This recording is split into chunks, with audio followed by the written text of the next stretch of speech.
Welcome everybody to 52 Living Ideas. We are going through 103 great ideas. We're going to be focusing on the virtue of courage. So just as an introduction, this is based on the great books of the Western world done by Mortimer Adler, along with Encyclopedia Britannica and University of Chicago.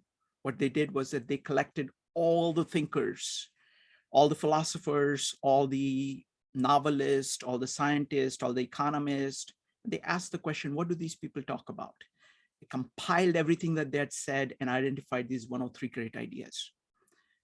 Today, we're going to be talking about one of those ideas, courage.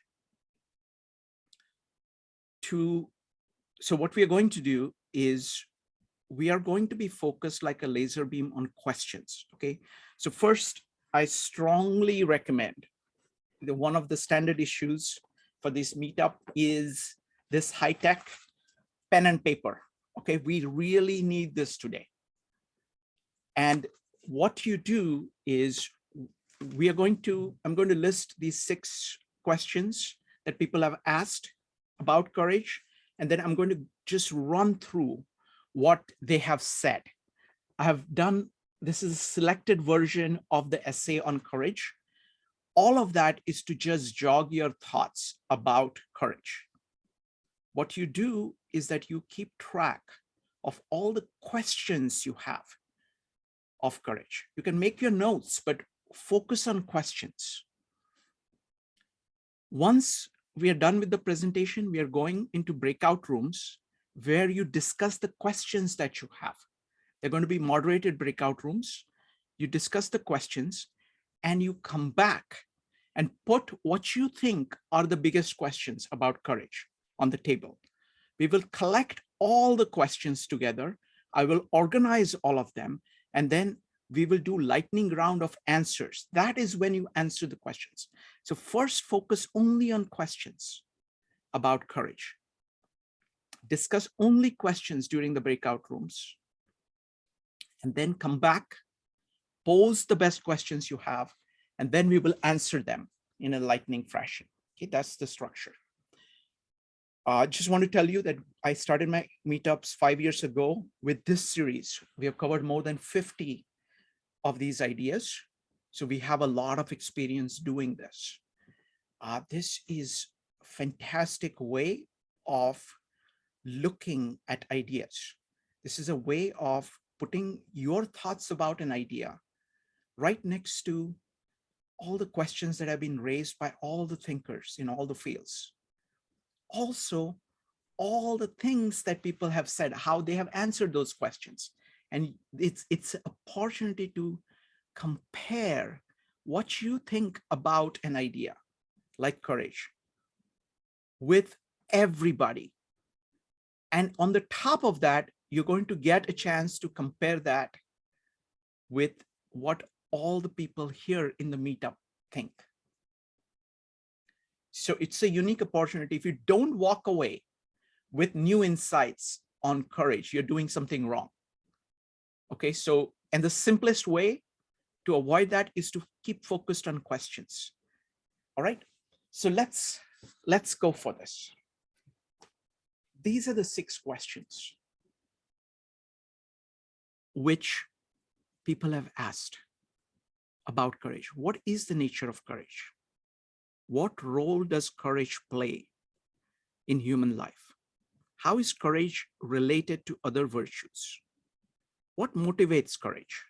Honor, love, happiness, duty, faith. What training and practice builds courage? What is the civic or social or political significance of courage? So we are going to now go into that. But before we do that, I want to focus on the meetup that we did on virtue, because courage is a virtue. And everything that is said about virtue applies in spades to this. I want to highlight 4 points. If you have not watched the meetup or did not participate in the meetup live or did not watch the video, I strongly recommend that you do so after this meetup. You will get much more from courage by looking at the meetup on virtue. I want to highlight 4 points about virtues. So firstly, and this is a stunning point with which the article on virtue starts, that the ancient conception of virtue is very different from modern conception of virtue. The modern conception is very narrow. It always thinks of, okay, are you virtuous? Do you lie? Or do you, how do you manage pleasure or something like that, some narrow point. The ancient conception of virtue is broad. It covers life itself. So for instance, Plato or Aristotle look at virtue as health, beauty, well-being of the soul. It is, are you operating the right way? What is the right way of operating, living as such? And are you doing that? So it is at a very broad level. It's a broad concept. That is the first point. The second point is the unity of virtues. There are multiple virtues that people think of. Like there are 4 cardinal virtues in the Greek Roman time, to which theological virtues were added. The 4 virtues are courage, justice, temperance, and prudence. And the point there is that they are all one in one sense. Are you doing the right thing or not? The 4 concepts are ways of separating them out. And these 4 concepts flow into one another. And we're going to see that about courage today a little bit. So that oneness of virtue is a huge point. And the last point is the answering of the question, why have virtue at all? Why do we have virtue? Is it happiness? Is it pleasure? Is it something else? So those are the questions. And again, I encourage you to watch the meetup and read this original essay in the Centopicon of the great ideas, right? So with that, let us get started. So what I have chosen to do here is that I have gone through the essay, cut it down, pared it down to, this is maybe 30% of the essay, selected essay. All of this is just to trigger your thoughts about these questions. So keep coming back to these questions. Let me go ahead and if you could, Joe, if you could copy these questions from the meetup page into the chat so people have it easily accessible. Thank you. All right, so I'm going to run through various points. I'm not trying to directly give answers to these questions, but this entire presentation as a whole gives answers of multiple thinkers throughout history to these questions. The important thing is keep track of the questions that you have about courage, because that's what we're going to be talking about. It could be the same questions, some of the same questions, or some questions that these people have not asked. Okay, so let's focus like a laser beam on questions. The heroes of history and poetry may be cruel, violent, self-seeking, ruthless, intemperate, and unjust, but they are never cowards. So I'm starting out with a general introduction to the concept of courage. They do not falter or give way. They do not despair in face of almost hopeless odds. They have the strength and stamina to achieve whatever they set their minds and wills to do. Let me go ahead and make it slightly larger. They would not be heroes if they were not men of courage. This is the very meaning of heroism, which gives the legendary heroes almost the stature of gods. In the Homeric age, they do in fact contend with gods as well as men. Heroes have boundless passions, and fear is among them. When they are called fearless, it is not because nothing affrights them or turns their blood cold. Fear seizes them, as does anger, with all its bodily force. They are fearless only in the sense that they do not act afraid or fail to act in the face of fear. Their courage is always equal to the peril sensed or felt, so that they can perform what must be done as if they had no fear of pain or death. Yet, brave men often speak of courage as if they were fearless, and mark the coward as one who is undone by fear. The brave man, mastering fear, will appear fearless. It is the sort of courage which goes with physical strength, with feats of endurance, and as signified by the root meaning of fortitude. So here they're focusing on the physical aspect of courage. Fortitude, which is a synonym for courage. It is a reservoir of moral and spiritual strength to sustain action, even when flesh and blood can carry on no further. Such courage is a virtue in the primary sense of the Latin word virtus, manliness, the spirit, the strength of spirit required to be a man. But there are other sorts of courage. Courage of the tragic hero, of Oedipus, of Antigone, goes with strength of mind, not body. This perhaps is even more than being lion-hearted, is specifically, even more than lion-hearted, is specifically a human strength.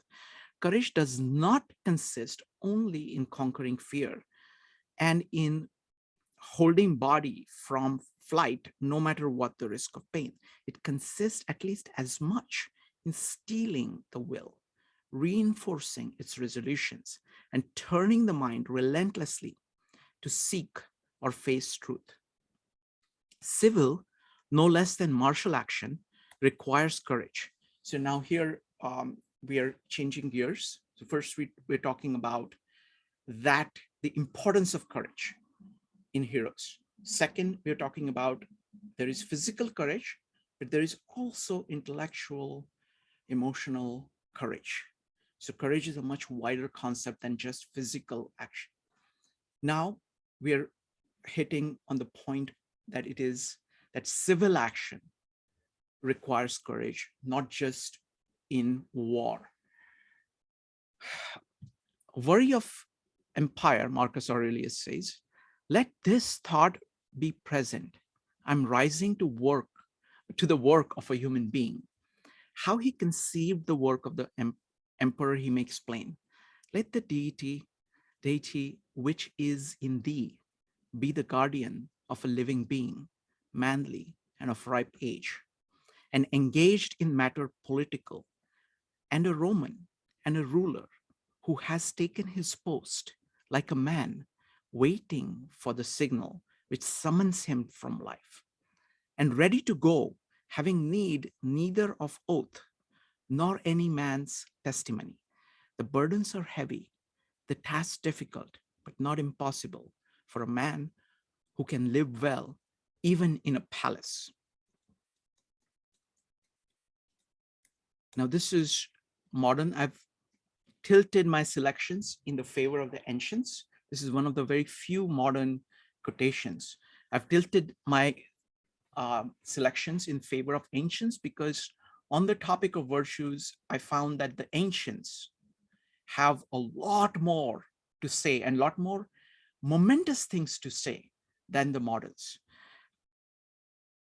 Civil courage is as necessary for the citizen as for the ruler.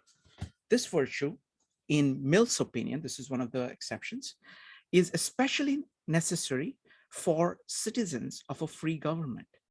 A people may prefer a free government, he writes, but if from indolence or carelessness or cowardice or a want of public spirit, they are unequal to the exertions necessary for preserving it, if they will not fight for it when it is directly attacked, if they can be deluded by the artifices used to cheat them out of it. If by momentary discouragement or temporary panic or fits of enthusiasm for an individual, they can be induced to lay their liberties at the feet, even of a great man, and trust him with powers which enable him to subvert their institutions. In all these cases, they are more or less unfit for liberty. And though it may be for their good to have it, even for a short period of time, they are unlikely to long enjoy it.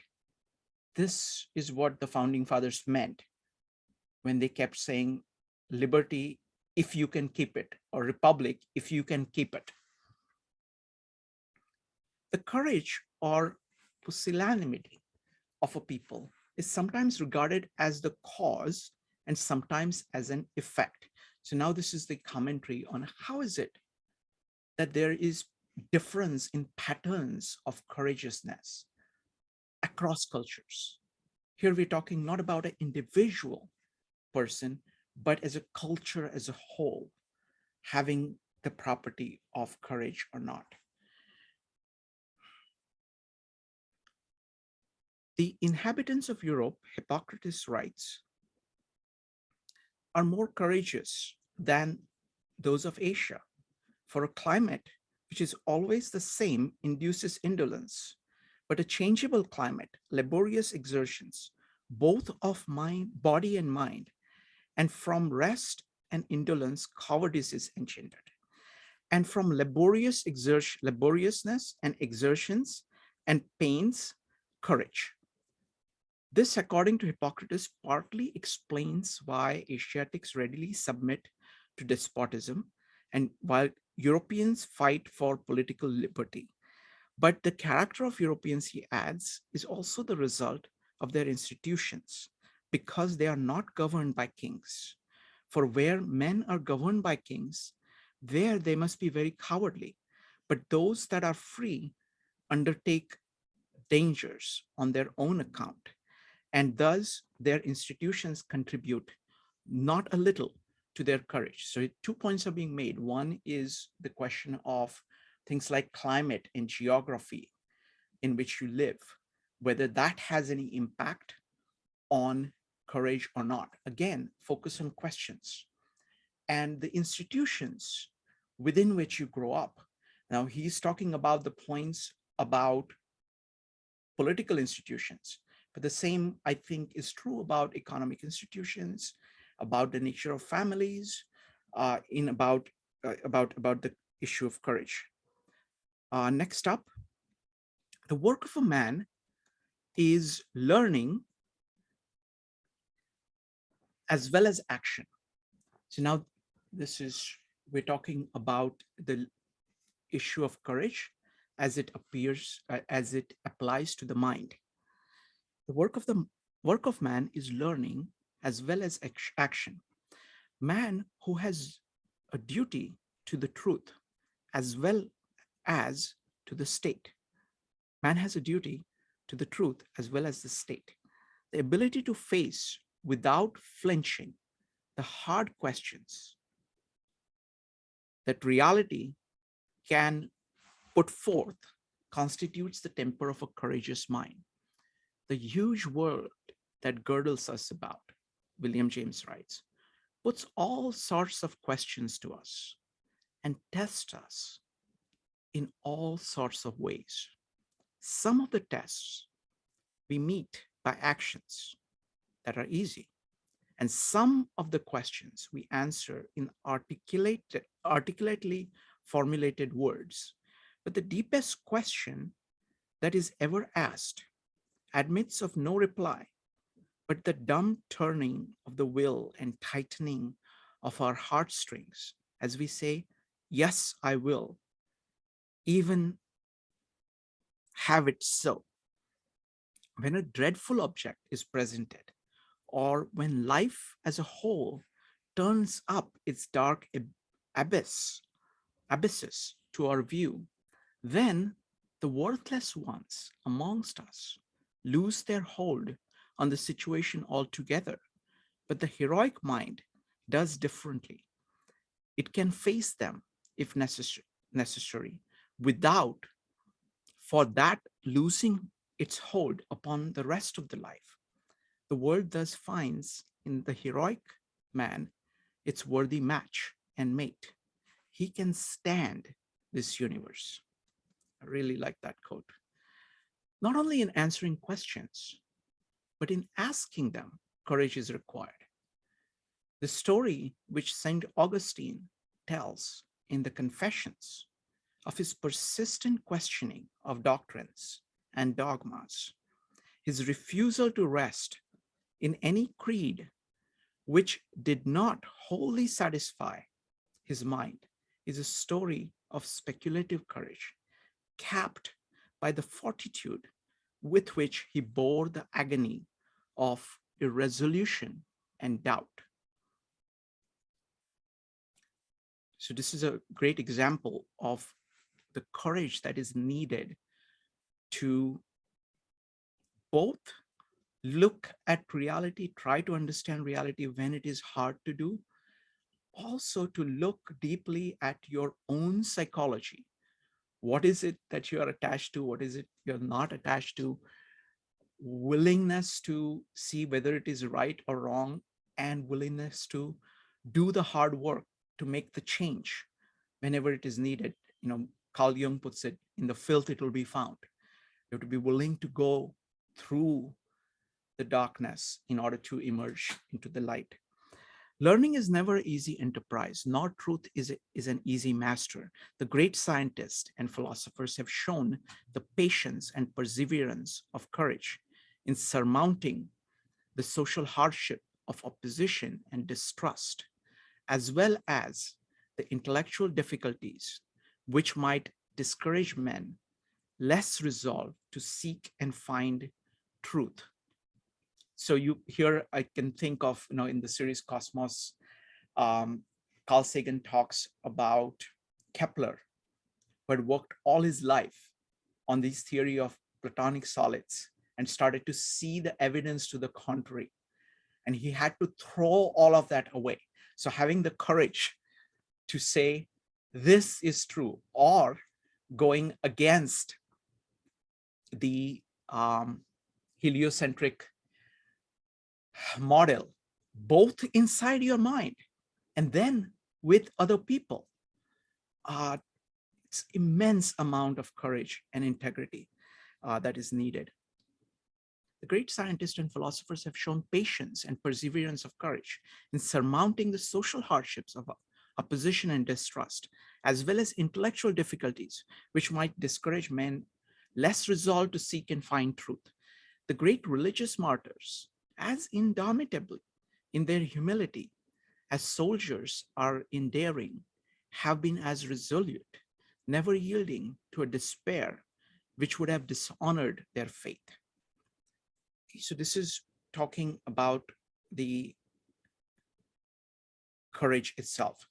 Now we are going to be talking about, firstly, we're going to, this paragraph places courage side by side with other virtues. As the chapter in virtue indicates, the traditional theory of moral qualities places courage or fortitude among the four principal virtues. The other three are temperance, justice, and either wisdom or prudence, according to the enumeration of different writers. Okay, and we're going to come to this point after looking at this point right here. In the context of different psychological analysis and a theory of virtues, which considers them primarily as habits, Aristotle's conception of courage differs from Plato's in a number of respects. It is most closely allied with temperance. These two virtues together belong to the irrational part of the soul. Now, in the text that follows, it shows this really intricate dance between these four virtues, which is really, I've cut out a lot of it, but you can still see it. I've kept elements where you can see the interaction between virtues. It is most closely allied with temperance. These two virtues together belong to the irrational part of the soul, the passions or appetites, and are concerned with our attitude towards pleasure and pain. They discipline us both in feeling and action with regard to pleasurable objects of desire and painful objects of fear and aversion. Aristotle seems to think that courage more praiseworthy than temperance, for it is harder to face what is painful than to abstain from what is pleasant. Just as a temperate man is one who habitually forgoes certain pleasures, and seeks other pleasures moderately for the sake of achieving some greater good, so the courageous man is one who can at any time endure pain and hardship or overcome fear of danger and death in order to achieve the paramount end. The paramount end, the greatest good, which the moderation of temperance and the endurance of courage serve, is for Aristotle happiness. Yet, through their relation to justice, which concerns the good of others and the welfare of the state, temperance and courage help a man to perform his social duties, whether as a ruler or a citizen, in peace or in war. The man who acts lawfully will not only be just, but also courageous and temperate. For in Aristotle's view, the law bids us do both the acts of a brave man, not to desert our post or to take to flight or throw away our arms, and those of a temperate man, not to commit adultery, nor gratifies one's lust. Not only may the law-abiding man be called upon to be courageous in respects which Aristotle indicates, but it may sometimes take great courage to uphold the law itself against many temptations to the contrary. Okay, so this is a beautiful discussion of temperance and courage, and you can see the similarities between those two. And now we're going to look at how prudence is connected to courage. The fourth virtue which courage, temperance, and justice are associated with in the conduct of private and public life is prudence or practical wisdom.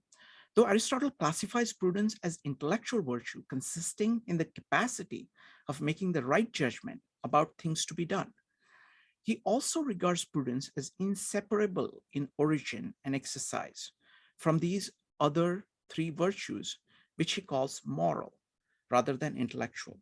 Later writers call the four virtues taken together, courage, temperance, justice, and prudence, the cardinal virtues, in order to signify, as Aquinas explains, that the whole moral life hinges upon them. The theory of cardinal virtues and of their connection with one another in such way that none can be perfect in the absence of the others is treated in the chapter on virtue. But you will see some elements of this. So I encourage you to again look at the virtues, and please, again, reminder, keep track of all the questions that you have. We'll be able to discuss all of this. The purpose is to put forth the questions right now using this material as a trigger, and then answer all those questions. Okay, how everybody answering all the questions. The theory of cardinal virtues, the chapter on justice, temperance, and prudence discuss the doctrine that each of these virtues is only a part of the virtue, which must be integrated with the other parts. The special role that prudence plays in relation to virtues like courage and temperance, at least according to Aristotle's view, is that it is not possible to be good in the strict sense without practical wisdom, nor practically wise without moral virtue. This must be reserved for dealing in the chapter with virtue. Nevertheless, it is necessary to consider here how its dependence on prudence may qualify the meaning or nature of courage. The connection which some writers see between courage and prudence affects the definition of courage in two ways. First, it involves the doctrine of the mean, which enters into the consideration of all moral virtues, but especially courage and temperance. Aristotle is a big proponent of this.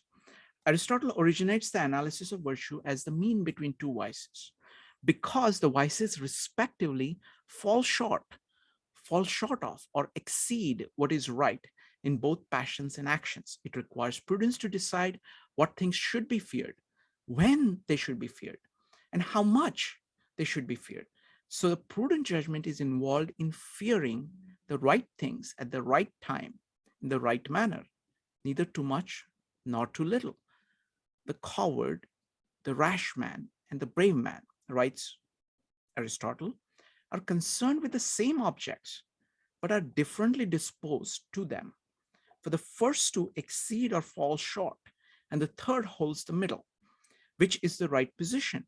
The rash man is or precipitate and wish for dangers beforehand, but draw back when they are in them, while brave men keen in the moment of action, but are quiet beforehand. So they think beforehand, evaluate what they need to do, whether they need to do it.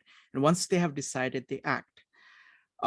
Aristotle is not the only one to define courage as a middle ground between contrary extremes. Most writers who devote any attention to the nature of courage come to somewhat the same conclusion. Now, this is very interesting. This is Epictetus. For example, in declaring that we should combine confidence with caution in everything that we do. This is very, very interesting. Seems because you can see how different philosophies approach the same point slightly differently, but you can see the commonalities in them as well.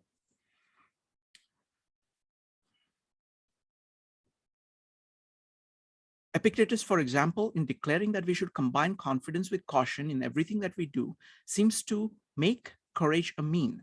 He points out that such a combination at first may appear paradoxical, since caution seems to be contrary to confidence.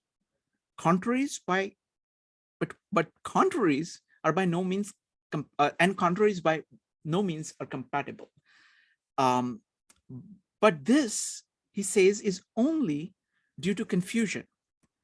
There would be a paradox if we really called upon man to use caution and confidence in regard to the same thing, using qualities which cannot be united. But as Epictetus explains, caution and confidence can be united because they concern different objects. The difference in objects which he has in mind becomes clear in the light of the Stoic maxim, be confident in all that lies beyond will's control and be cautious in all that is dependent on the will. So this is a dichotomy of control. So way you face things which are not within your control is dramatically different than the way in which you face things that are within your control. So you can see, as we go along, as when you go idea after idea, you start to see connections between these ideas like dichotomy of control, how it intersects with virtues in various ways. And you start to see that not just with virtues, but with things like when you're studying logic, for example, or when you're studying law, for example, you'll start to see connections between ideas. So it's amazing as you go through this entire process of studying these 103 great ideas, because they are not all separate. They are a network of ideas which depend on one another. And this is just the beginning, but you need to look at each of them very carefully and trace what it is doing. And then slowly these connections emerge. It's the most amazing thing. All right. Epictetus tells us to sharply distinguishing between what does and does not lie within our control. Epictetus tells us to look with care and caution only to those things in which we can do evil by making an evil choice. In such matters of will, it is right to use caution. But in other matters, in things outside of the will's control, which do not depend on us, we should use confidence. By the way, please excuse all the punctuations. This is it is because of the character recognition program that is used to produce some of this. Um, by uniting caution and confidence, we avoid the extremes of foolhardiness and cowardice and achieve the mean in which Aristotle says courage consists of. Both are necessary. Cowardice is not the only vice opposed to courage. The man who acts without caution in the face of danger, recklessly disregarding what might be reasonably feared, is foolhardy rather than courageous, even as the coward is held back, even when his reason tells him he should overcome. Because he agrees that courage consists in avoiding both extremes, Spinoza writes that flight at the proper time, just as fighting is to be reckoned as showing strength of mind. These two acts are allied, since it is by the same virtue of the mind that a man avoids danger and seeks to overcome it. Okay. Let me skip Spinoza. Okay, let me go here.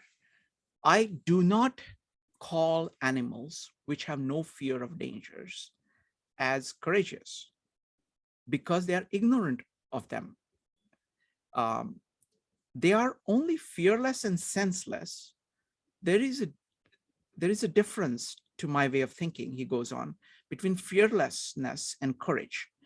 I am of the opinion that thoughtful courage is a quality possessed by very few, but that of rashness and boldness and fearlessness, which has no forethought, are very common qualities possessed by many men, many women, many children, and many animals.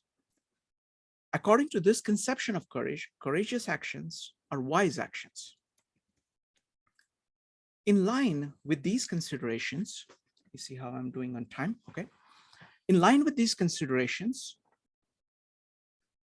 the definition of courage would involve a reasonable, a wise, or prudent discrimination between what should be feared and what should be undertaken in spite of peril or pain. As Parson declares in his discourse, Seven Deadly Sins in Canterbury Tales. Let me skip that too. This is also a minor point.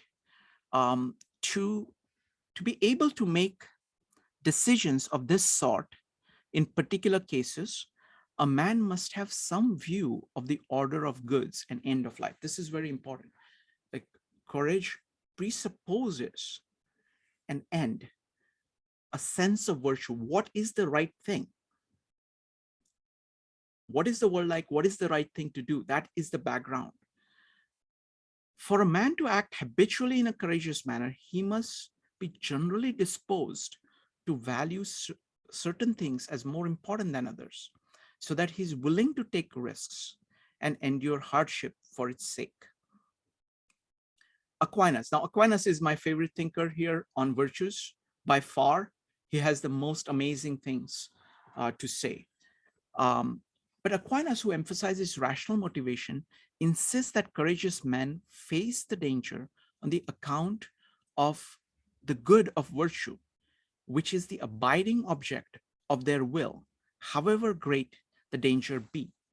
Courage, as Aquinas conceives it, though only a part of the virtue, in the sense of being one virtue amongst many, nevertheless represents the whole moral life from one point of view. The quality of courage, he points out, overflows into the rest of the virtues, as these in turn enter into courage. So this is really profound. So this is like, if you don't have courage, you can't be prudent. You can't really think. If you don't have courage, you can't be temperate. You can't be just. All of that requires courage. So each virtue is required to be able to do everything else. So it flows, and it's vice versa for all of the virtues. That's his point.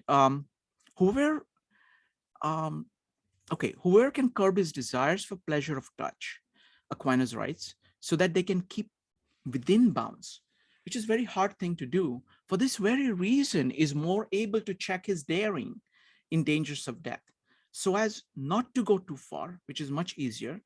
And in this sense, fortitude is said to be temperate. So now he's showing the connections between temperance and courage. Again, temperance is said to be brave because fortitude overflows into temperance.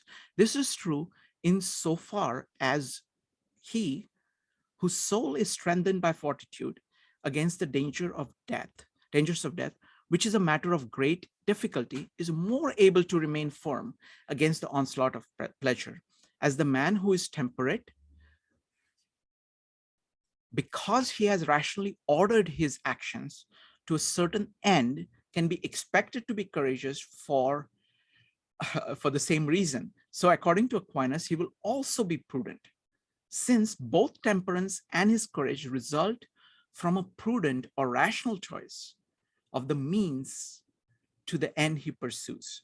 So this is, you can see the connections. Writing as a theologian, Aquinas distinguishes what he calls perfecting virtues of religious life from social virtues of political life.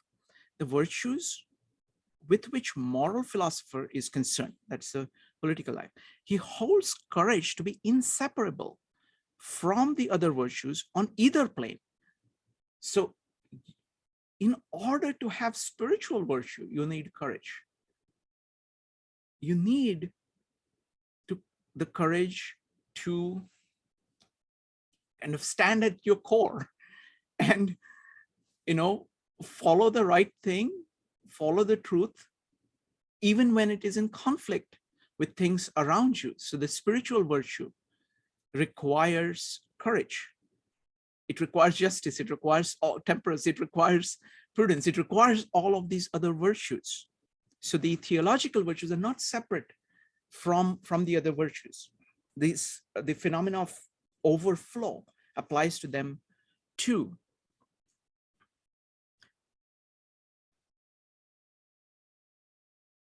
Because it is the sameness of the end in each case which binds the virtues together. Thus, prudence by contemplating the things of God counts as nothing all the things of the world. So temperance, so far as nature allows, neglects the need of the body. Fortitude prevents the soul from being afraid of neglecting the body and rising to heavenly things. So it's about focusing on the center versus periphery. You need courage for that. You need temperance for that. You need prudence for that. Justice consists in the soul giving a wholehearted consent to follow the way thus proposed. It may still remain true that courage can take many forms according to the variety of objects that inspire fear, or according to types of actions which men find burdensome or painful. But if the truly courageous man must always be generally virtuous as well, then many of the appearances of courage do not spring from genuine virtue. The conception of virtue as a habit adds the criteria of settled disposition. Even the habitual coward may perform a single courageous act. Nor should courage be attributed to those who by freak of temperament are utterly fearless. The merit of virtue, overcoming fear, cannot be claimed by them. Let me go up to the questions again. And so those are the questions that we are going to take. So I'm going to now stop sharing. And now we're going to go directly into the breakout rooms to discuss all of these. And thank you, Joe, again, for posting those questions. So it's 29 people. So let me make, let's see, hold on here. Maritza, would you be able to I'm going to make you a co-host. And so it'll be 3 breakout rooms. No, let's make 4 breakout rooms. Allison, would you, so I'm going to make you a co-host too, so that you can moderate one of the breakout rooms. Hold on just a second, Maritza. Okay, make co-host. Okay, so we're going to have 4 breakout rooms. They are going to be led by Joe, Evanique, Allison, and Maritza, who are the co-hosts. In the breakout rooms, first focus only on questions that you have. Let everybody put their questions on the table and then discuss which questions we should discuss. We're going to have a very short discussion about questions for about 20 minutes. And then when you come back, based on your judgment, you can put any question on the table. We'll collect all the questions and then we will do lightning round of answers to all the questions. Now, let's see here. Joe, Evanique, Maritza, and Allison, do you have any questions about the format of the breakout rooms, or are you all set? Okay, so folks, remember that the rule in the breakout rooms, we have 4 rules. Raise your hand. Let's keep it very systematic. Rule number 1, raise your hand either in Zoom, or you can type exclamation mark, or you can physically raise your hand like this in the breakout room in order to speak. Rule number 2, keep on topic. We're talking only about questions regarding courage. Rule number 3, be brief. We want everybody to be able to put things on the table and have a discussion. And rule number 4, feel free to disagree with anybody on anything and do so courteously. Let me just make sure that all of you are in different breakout rooms. Last one. Yes, all of them are in different breakout rooms. Allison, did you have any point? No? No. Okay, so I'm going to start the breakout rooms now. They will last for 20 minutes. We'll come back with the best question that you have. All right, let's get.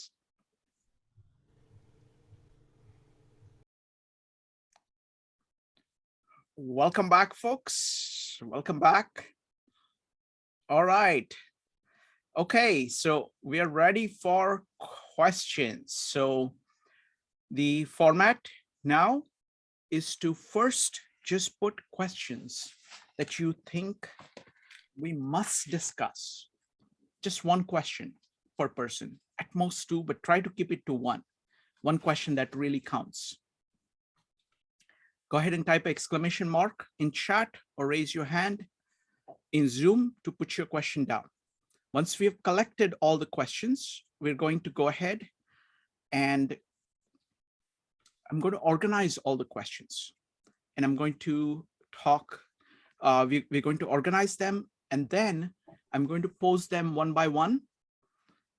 And then everybody can answer and everybody gets to answer it very briefly. I would like to go through as many questions as possible.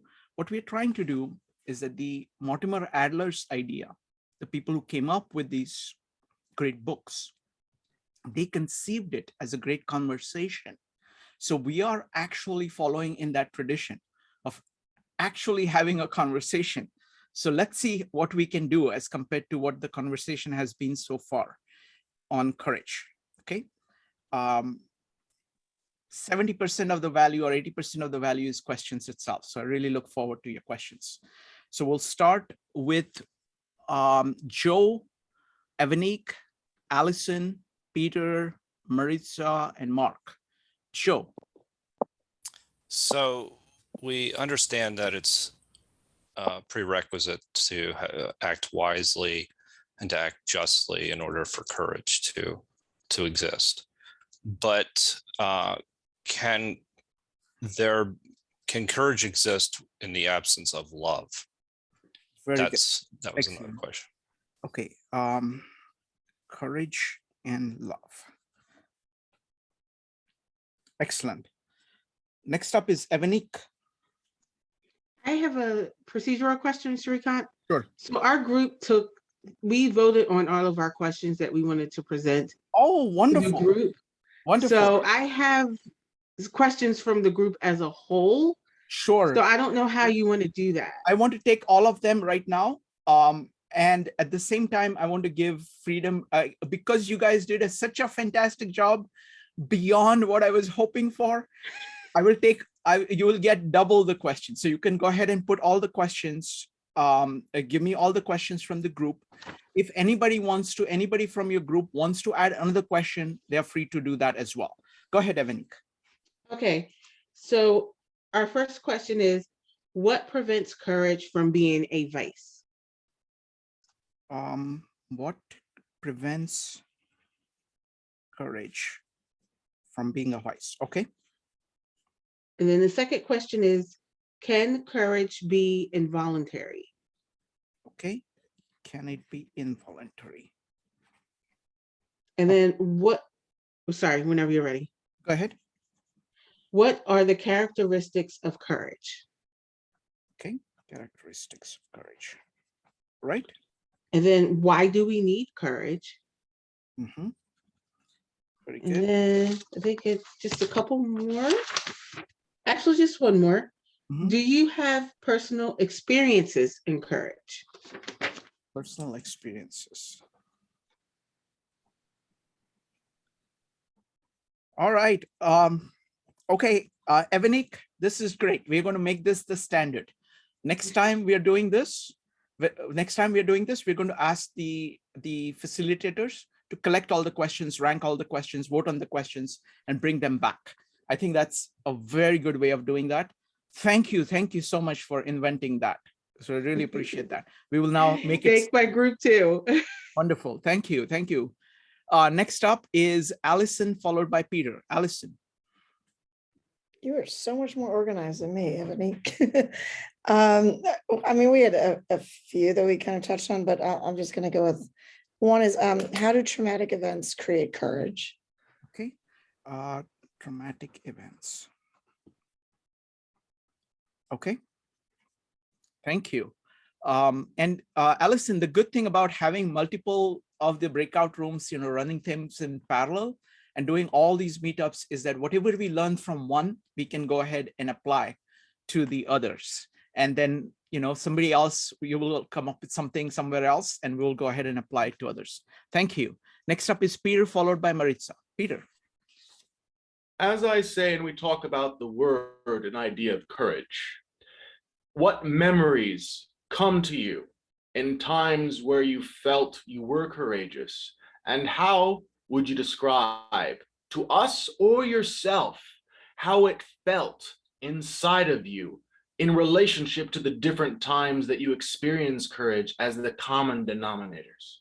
Oh, wonderful, wonderful question. So what is the experience? Okay, I'll go ahead and figure out a way of phrasing it well. Excellent question. Thank you. Next up is Maritza, followed by Mark. Maritza. So I had encouraged our group to come up with a question, to read their own question, but we came up with the questions together. So I do have them here and I'll read them out, but I will encourage anyone in our group to chime in. So we have, how can we apply prudent judgment to irrational fears? Can you repeat that? How can we apply prudent judgment to irrational fears? Wonderful, wonderful. Give me just a second. Prudent judgment to irrational fears. Okay, very good. Go on. Where does self-awareness fit in with the cardinal virtues? Wonderful. Self-awareness. Okay. Can you teach courageousness? Okay. Can you teach? Very good. And I have, what is the relationship between courage and imagination? Okay, courage and imagination. Wonderful. We have, Excellent.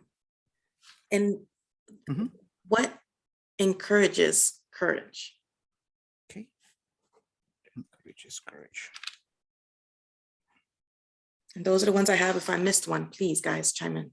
Right. And the thing is that because you guys are so organized, anybody from the group, either Evanik's group or Maritza's group, if you want to add your own questions, you're welcome to do that. Okay. You don't have to just go with the group questions. You can have individual questions in addition. All right. Next up is going to be Mark. Mark, go ahead. Oh, I'm just curious, what more than anything else motivates us to courage? Wonderful. What motivates? Okay, next up is Jeff.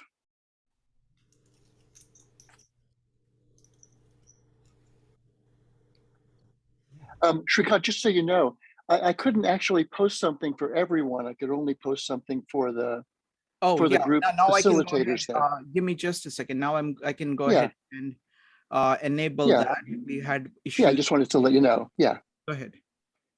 So the group I participated in knows that I had many questions, but I will reduce it to these two short ones. Mhm. Is it courageous to act solely to advance one's own interests and ideas? And two, what is meant by the phrase heroic mind? Wonderful. Okay, thank you. Mind. Excellent. All right. So we got some amazing questions. So now it's easy job for me to organize these questions. First, I'm going to do it in an iterative way. I'm going to first name the questions so you get a sense of the range of questions that have been put forth. Wait a minute, Lisa, did you have a question? Nope. Okay. All right. DLJ, you had a question. Go ahead. Yeah, just crossed my mind. Is courage binary, or are there degrees of courage? It came up in our group that someone mentioned what it would be like to be a young girl. Alison mentioned it, a young girl in Ukraine at the moment. Suddenly their life has changed. Wonderful. And then I thought, well, hang on. And then I compare that to being a Houthi in Yemen, where you've got greater forces against you or ignoring you. So is that greater courage or less? Thank you. Next up is Gretchen. Gretchen, what's your question?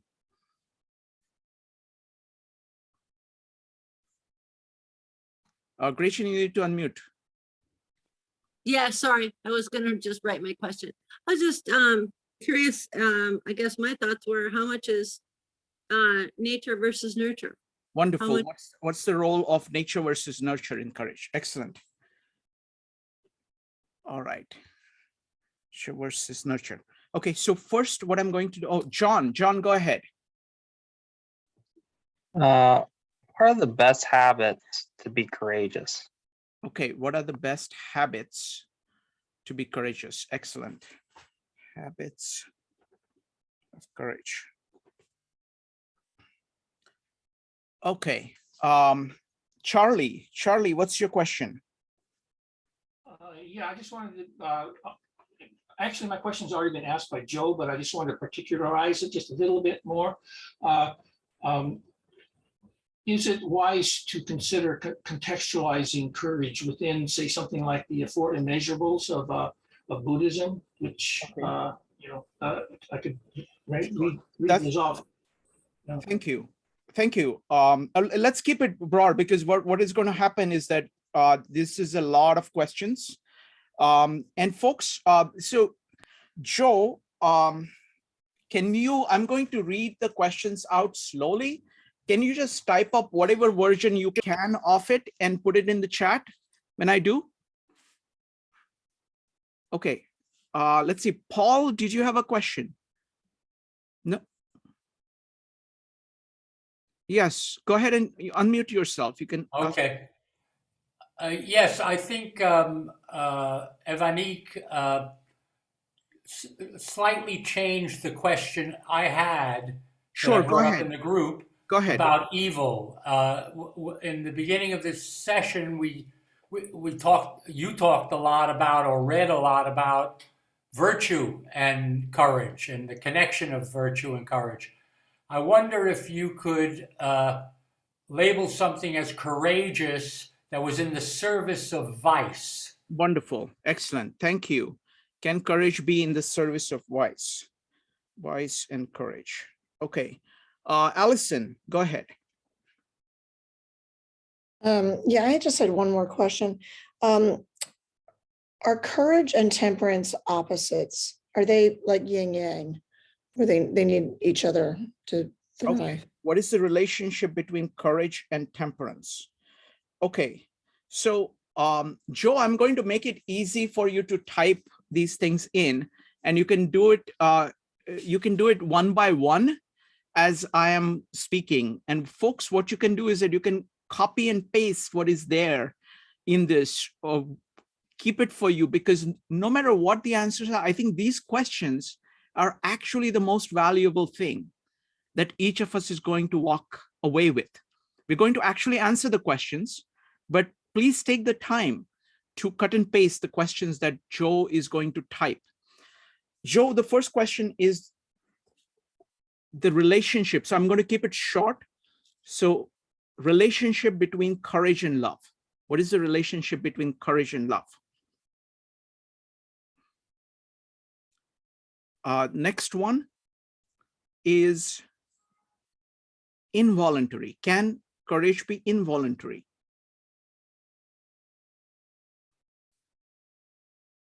Next up is what prevents courage for being a vice?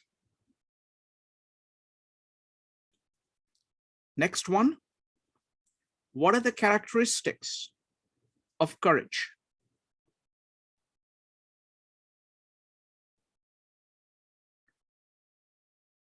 Next one, why do we need courage?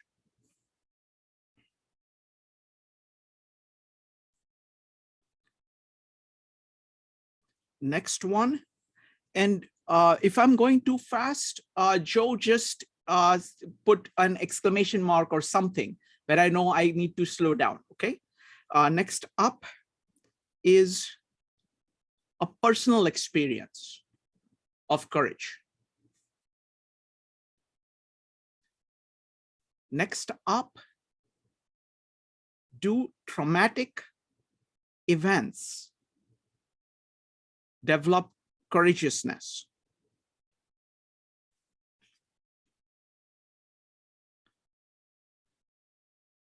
Next up, what does the experience of courage feel like? So we're going to look at it in terms of images that come to your mind, how you feel, what do you remember from that? Okay, so what does experience of courage feel like? How do we prudently judge irrational fear? What is the relationship between self-awareness and all the virtues?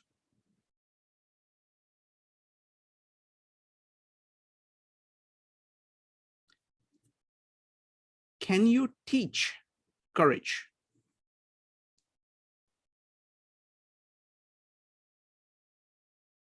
Can you repeat the previous one for The that? previous one is a relationship between self-awareness and virtue.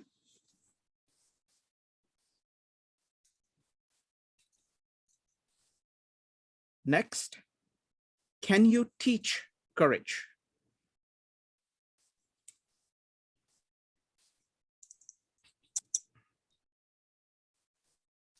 Next, what is the role of imagination in courage?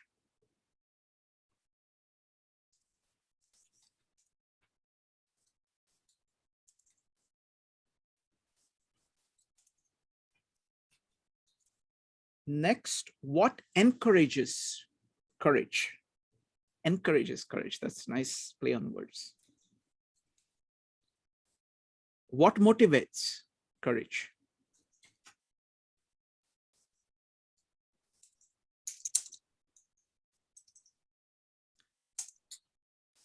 Can courage be only to one's own interest?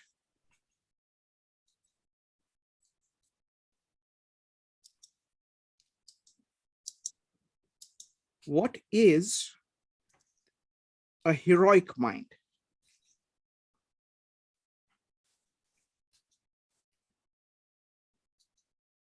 Are there degrees of courage?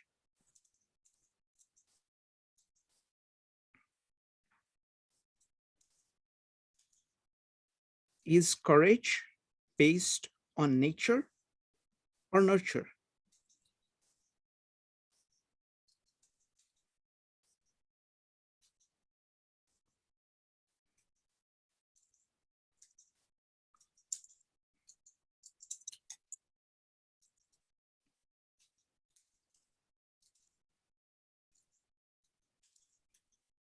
What are the habits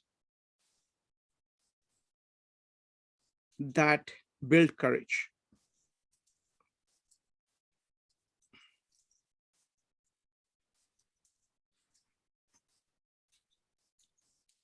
Can courage serve vice? Can courage serve what? Vice, V-I-C-E, sorry.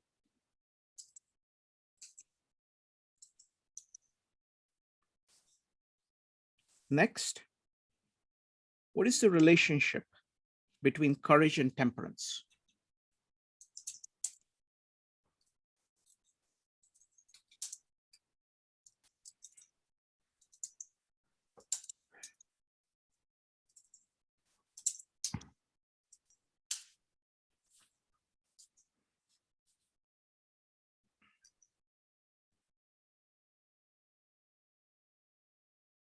Okay, all right.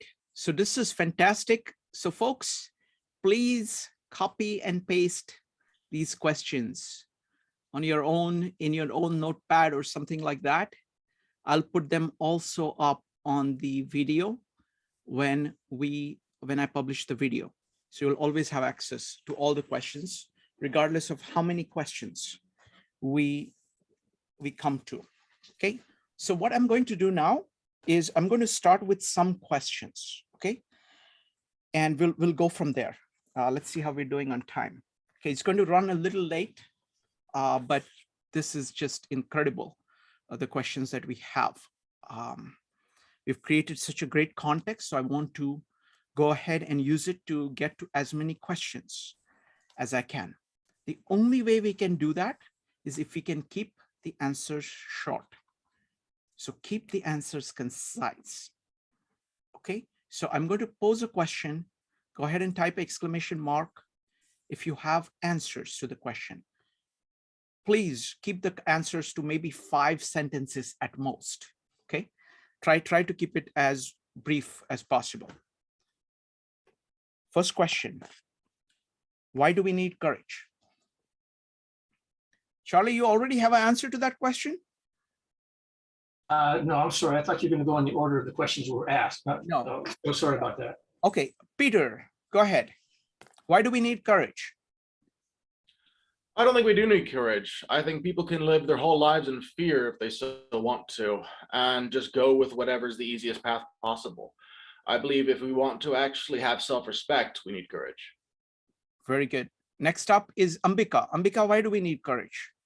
Well, the word courage means from the heart, from the French courage. So when in the awakened heart, you will take action that protects yourself, that protects your family, that protects whatever needs protection.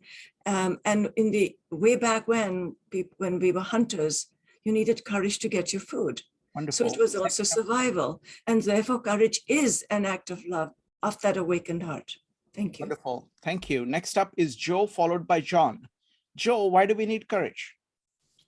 There are several reasons why we need courage. If I were to pick one to speak to, it would be to understand ourselves better.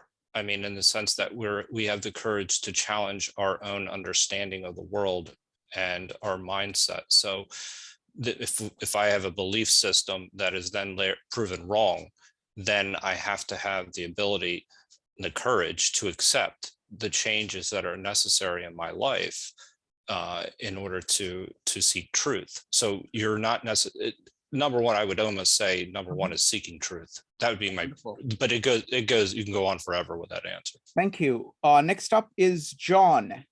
John, why do we need courage? Because a coward dies 1,000 deaths, and he would want to die 1,000 times. Wonderful, wonderful, beautiful. All right. Anybody else wants to answer it? You're welcome to do that. Give me just a second. Hold on. Okay, John, you had more? No. Okay. Oh, no, that's good. Good for now. Okay. All right. Okay. Next up, I'm going to take, let me think here. I'm going to ask another question here. What motivates courage? Why are people courageous? Peter. Necessity, often moral. Okay, very good. Anybody else? What motivates courage? Ambika followed by Charlie. Ambika.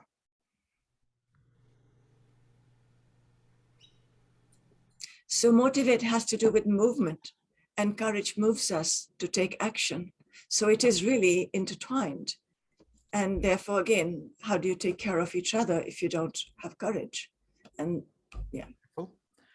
Next up is Charlie, Joe, and Mark. Charlie.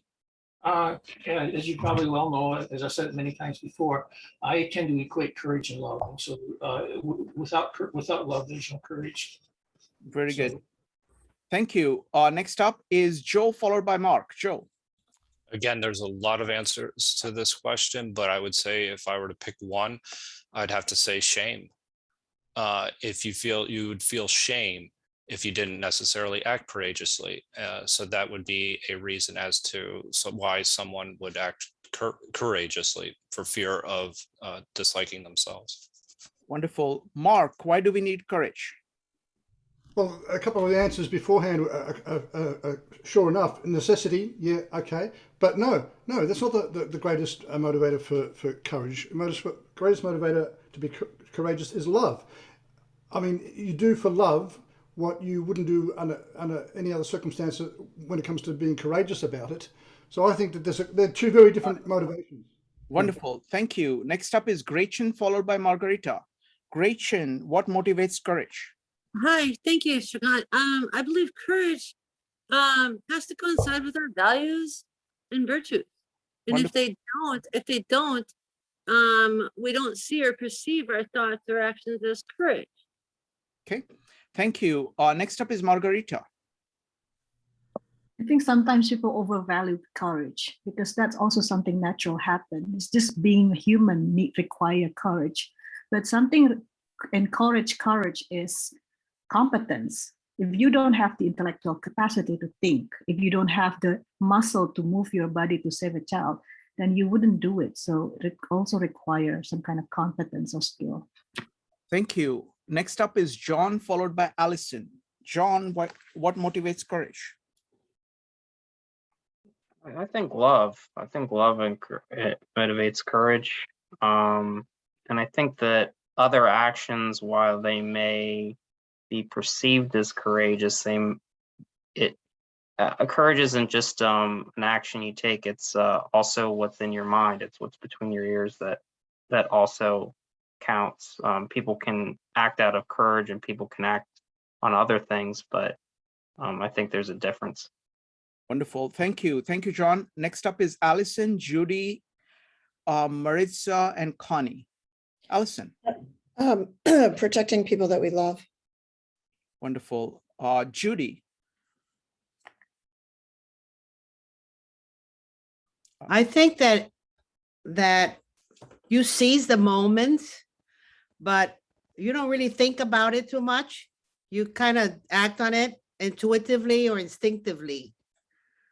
Wonderful. Next up is Maritza, Connie, Evanik, and Ambika. Maritza. I think our inner core, or maybe what we consider to be our inner self, is what would motivate courage. Wonderful. Next up is Connie. Duty, D-U-T-Y. Wonderful. Thank you. Next up is Evanik, followed by Ambika. Evanik. I would say fight or flight, and that's motivated by fear. The alternative is could be death, so you do it that way you protect your life. Wonderful. Next up is Ambika. So I missaid the word. It's the heart is cœur and then courage. But you also fight for the values that make your community and your nation strong. That too is courage. Wonderful. Thank you. Next up, we're going to take the question of two questions together. Can you teach courage? How do you encourage courage? If you wanted to teach the virtue of courage, if you want to transmit it to other people, if you wanted to encourage people to be courageous, what would you do? It's going to be Jeff, Maritza, Joe, and Ambika. Jeff. So I think that courage, because I think it's a combination of loving oneself and loving others. It is, so it's not just to say it's love, it's both.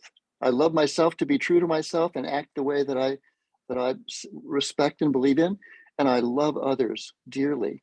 And it's the combination of those things that inspires and empowers me to act courageously.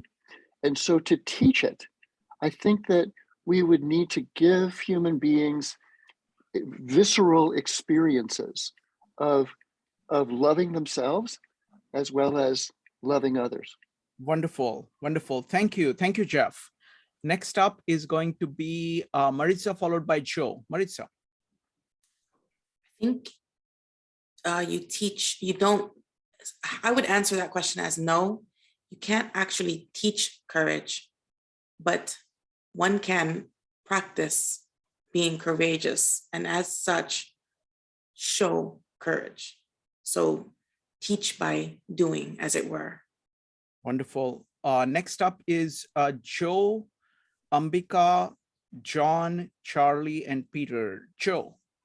I think it's a combination. I think that you can teach it. I think you can also, it's most important that you lead by example, that you have a set of values, and then that you actually live those values, and that allows you to live courageously. I'd also think that you can give people techniques that allow them to be courageous. We talked about the dichotomy of control and the role that actually plays within courage. So how does somebody then employ that and act wisely?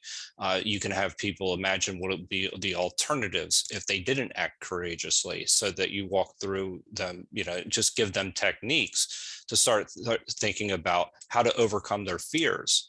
And so there is a lot of like psychological techniques that can be used to enable somebody to be courageous. But the most important thing is that they understand their emotions and their motivations as to why they're being courageous in the first place. If they understand that, then they can build into courage. Excellent. Thank you, Joe. Next up is Ambika, followed by John. Ambika. So you develop and teach courage by developing the whole being, body, mind, spirit, because courage is not just an act, it's spirit and how you use mind and strategy, and your body must be strong. So you stand in presence like Arjuna on the battlefield. He had to develop that whole being and then understand to take action. The next part was the lesson on how to take action. So yes, it's all then, it's community, it's values, and it is the whole person. Thank you. Wonderful. Thank you. Next up is John, followed by Charlie. John, how do you teach or encourage courage? I think if you show love, you teach courage, and reciprocity is very powerful. Wonderful. Charlie, how do you teach courage? Okay, first at the beginning, you learn that from your mother. It's all about attachment. So your first kindergarten, you might say, a learning of courage is learning the ability to love. But as you get older, then you have to, if you didn't get that in the first place, then you have to somehow or other acquire that. And there's a guy named Louis Lavelle who said, love is pure attention to the existence of the other. And so that learning to love is learning to fully be in the presence fully of another person. And in the process of doing that, you learn to love and learn to have courage. Wonderful. Thank you. Thank you. What we'll do is that we will next go to the question of courage and love directly, because this keeps it's coming up again and again. So that's what is going to come up next. Of what is love? What is the role of love in virtue itself, and what is the role of love in courage? So next up is going to be Peter, followed by Allison. Peter, how do you teach? Oh, I would just reiterate what Joe already said. Okay. Next up is Allison. I was going to say that you give, like if you're teaching courage, you've got to give people small tasks that are not really that dangerous or anything. And little by little, you increase it so that they develop more self-confidence. But as for the question for love, without love, what's the point of courage? Wonderful. We'll come to the question of love in a larger way immediately afterwards. Next up is Mark. Mark, how do you teach courage? You want brief answers? I just wrote down by example and inspiration. Wonderful. Margarita, how do you teach courage? I think we also need to introduce about fear and pain in order to understand what is courage, because fear and pain is also a part of being alive, and we need to do that in order to preserve ourselves, love to oneself, and also preserve others, self for others. And it's okay to deal with pain in courageous act. That's just a part of life. Wonderful, wonderful. So now we'll move to the question of love. I want to put it in a larger way rather than just courage. We've been talking about virtue. Now there is an entire entry on love, but it is not in the context of virtue. So the context of virtue, basically there are 4 cardinal virtues: justice, temperance, courage, and prudence, to which there are theological virtues which are added: faith, hope, and charity. That's the traditional collection of virtues. Now the question is, where does love fit in virtues? What is the relationship between love and virtues? You're welcome to give slightly longer answers, still under 30 seconds, but we'll go with Evanik, followed by Peter. Evanik. Well, I think the hardest part of this question is, how do you define love? There's so many different types of love, but so I answer that with a question. But I think if you look at love as being, I will say this. This is how I'm going to define love. Love is seeing the core of another person, like Marissa said. I won't use God because I know everybody doesn't believe in God, but it's seeing the core of the other person and acting in accordance with the other person's core, despite their action. And courage, the relation between love and the virtues, particularly courage, is having the courage to love that person at their core, even when they're not being their core in that moment. Wonderful. I just want to comment that in the great conversation, the concept of love is much larger. Just like the concept of virtue has been narrowed down in the modern times, concept of love has been narrowed down. Concept of beauty has been narrowed down. All the concepts have been narrowed down to very, very narrow concepts. The concept of love that we're talking about here is the largest concept of love, which is, just kind of, it's much larger than love as thought of now. So when you are interpreting this question, interpret it broadly. Next up is Peter, followed by Charlie, Joe, Nader, and Ambika. Peter. That or whom you find profoundly beautiful, that melts your heart enough to inspire you to go against whatever grain in order to help grow. Wonderful. Thank you. Thank you, Peter. Next up is Charlie, followed by Joe. Charlie. Yeah, in our group, my first question was, how do you contextualize courage? And question right now is yes, I know. Yeah. I'm getting to that. Okay, and so for me, that if you look at all of existence as being like your mother, then to love is to love your mother, okay, that which has created you, so that love is not something that is something that you give to somebody else because they're cool, but it's something that exists as a basic part of reality. And so the contextualization of love is becoming in contact with the ultimate reality, and in that sense it's selfless, and so the thing I said about Louis Lavelle is love is paying total attention to the other. That's kind of the beginning, but then you can have total attention to the entire universe, and so that is a grander contextualization of love, and so that wonderful. It's anyway. It's yeah. Okay. Thank you. Thank you. It is very similar. What you're describing is very similar to the theological concept of love of God, love of existence, love of Brahma that Gita talks about. It's equivalent to that. Next up is Nader, Ambika, Joe, and Gretchen. Nader. Yeah, I would say that loving somebody deeply gives you courage. Wonderful. Next up is Ambika, followed by John. So firstly, I think all these virtues are interrelated and interwoven. Love is the unifying principle if we see love as a cosmic weave of which every single human, every particle is a part. And therefore, within that wave, if we see everything we do as affecting everything else and everyone else, then we can choose the virtue that is needed at a certain time in a given situation. Therefore, love and courage become, part of each other. And again, it comes from that deep, profound heart.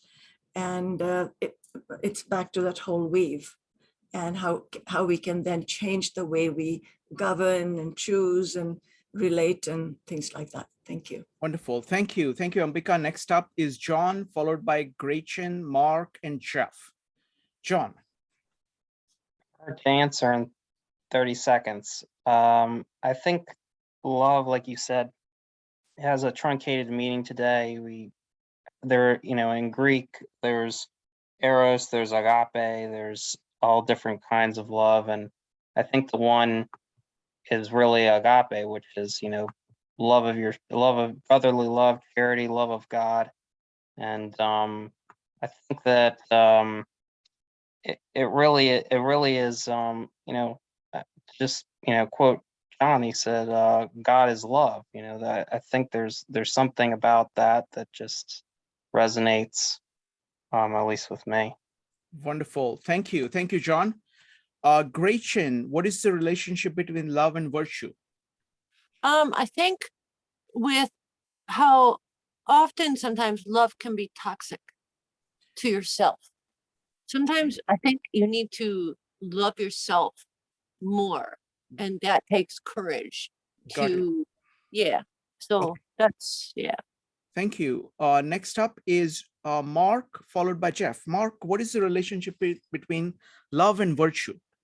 I'm not sure, but I think love is wakefulness to what then becomes undeniable reality. And once you're acquainted with undeniable reality, you're somehow obligated to act in harmony with it. And that involves manifestation of the virtues, including courage. Wonderful. Next up is Jeff.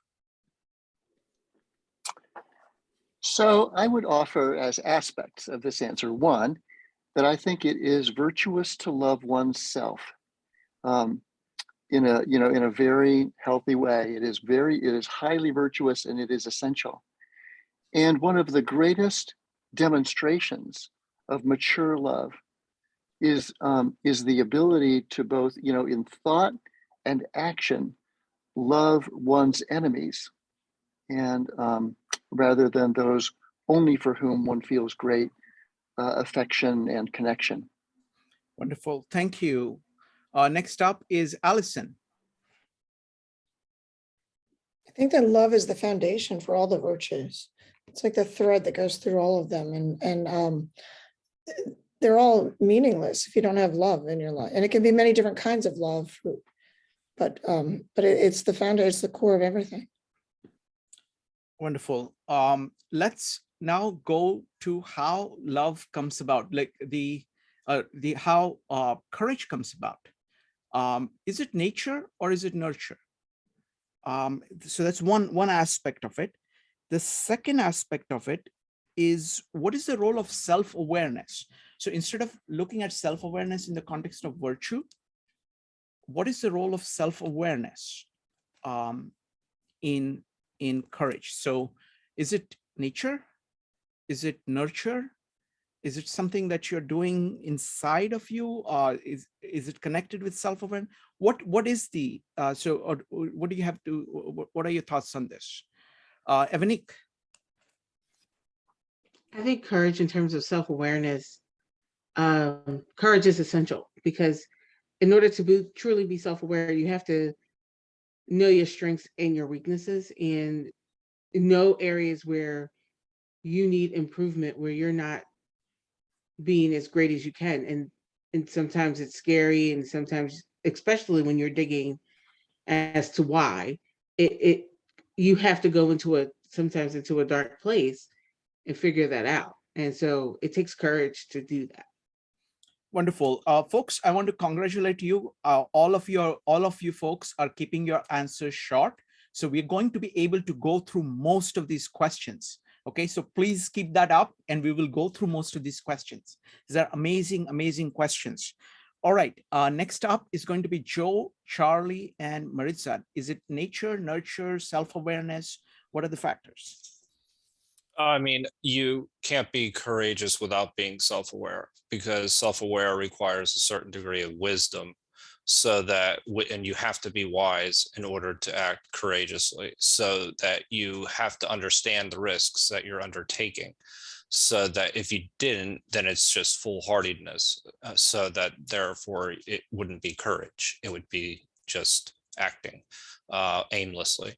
And as far as nature and nurture, it's both. Thank you. Next up is Charlie, followed by Maritza. Charlie.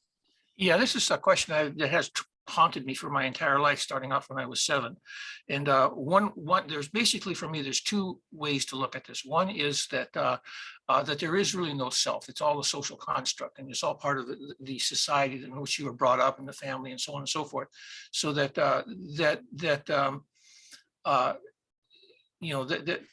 that's one way of looking at it. Another way is looking at it, that there is something, like a reincarnation in the case of Hinduism, where there is something that is intrinsically who you are.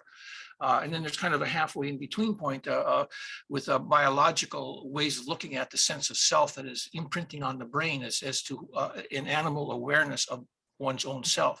And so that whenever you bring up that word self, it is slipperier than the slipperiest eel, and it's something I think that people should be very careful about using those words. Other than that, thank you. I encourage people to use such words. Slippery doesn't stop you from getting to things, even when they're complicated. It's worth getting to them. So I encourage it. Anyways, I don't want to have people telling people what they should not be thinking about. So please, I was not saying that. What I was saying was that you should exercise caution, okay, when going on this, okay? Not that you shouldn't go. I mean, that's courage, okay? Yes. To go where you don't know where you're going to go. Yeah, absolutely. Everything that you're doing in using your will, in thinking, in making decisions, you have to use caution. You have to, kind of explicitly think about it. Next up is going to be Maritza, followed by Gretchen. Maritza. I think that, well, I would say first, I believe that it's definitely nurture. I don't believe we're born courageous or not courageous.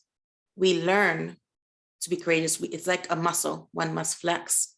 And from the question of self-awareness and where it enters into it, I really like the way in which Joe placed it, the need for, I think wisdom might be a little strong of a word, because I don't know, I think I do things that are the opposite of cowardly.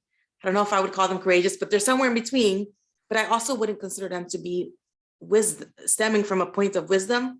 So maybe we should be open to moving towards wisdom. And that's what enables us to attempt to find this courage of which others speak. Wonderful. Thank you. Thank you, Maritza. Next up is Gretchen, followed by John. Gretchen, is courage nature, nurture, or based on self-awareness? You know what? I think it's all three. And nature can be quantified and evaluated, I think, because we all inherit things, even like experiences that our parents had. We actually genetically, that I am aware of at least, we inherit those. But nurture, that is also has to be applied. And that is what is the variable. And at least in my mind, that's the variable where what happens to us. And that's the interesting thing about humans is we never know how another person is going to react to any situation. So yeah, thank you. Thank you. Next up is John. I think a lot of it is nurture. I think the act of creation itself is act of love and courage. And I think that in terms of human existence, that's having children. There's and bringing up children. A lot of it is nurture. And I think that you nurture courage when you love your children, you know. And you mentioned St. Augustine in your presentation, and he talks about the city of God and city of man, which city of man being that you love yourself to the extinction of God and everybody else. So you only think about yourself, versus city of God, you think of someone else to the extinction of yourself, which is what children is. So I think that it's a lot of it is nurture, and that you teach courage by loving others and particularly loving your children. I think that's important. Thank you. Thank you, John. All right, now let's change gears. What is the personal experience of being courageous? Like, think of the times that you were courageous. What does it feel like? What kind of images come to your mind? How do you know that you are being courageous? What does courage feel like experientially? Go ahead and type exclamation mark if you would like to answer. I'm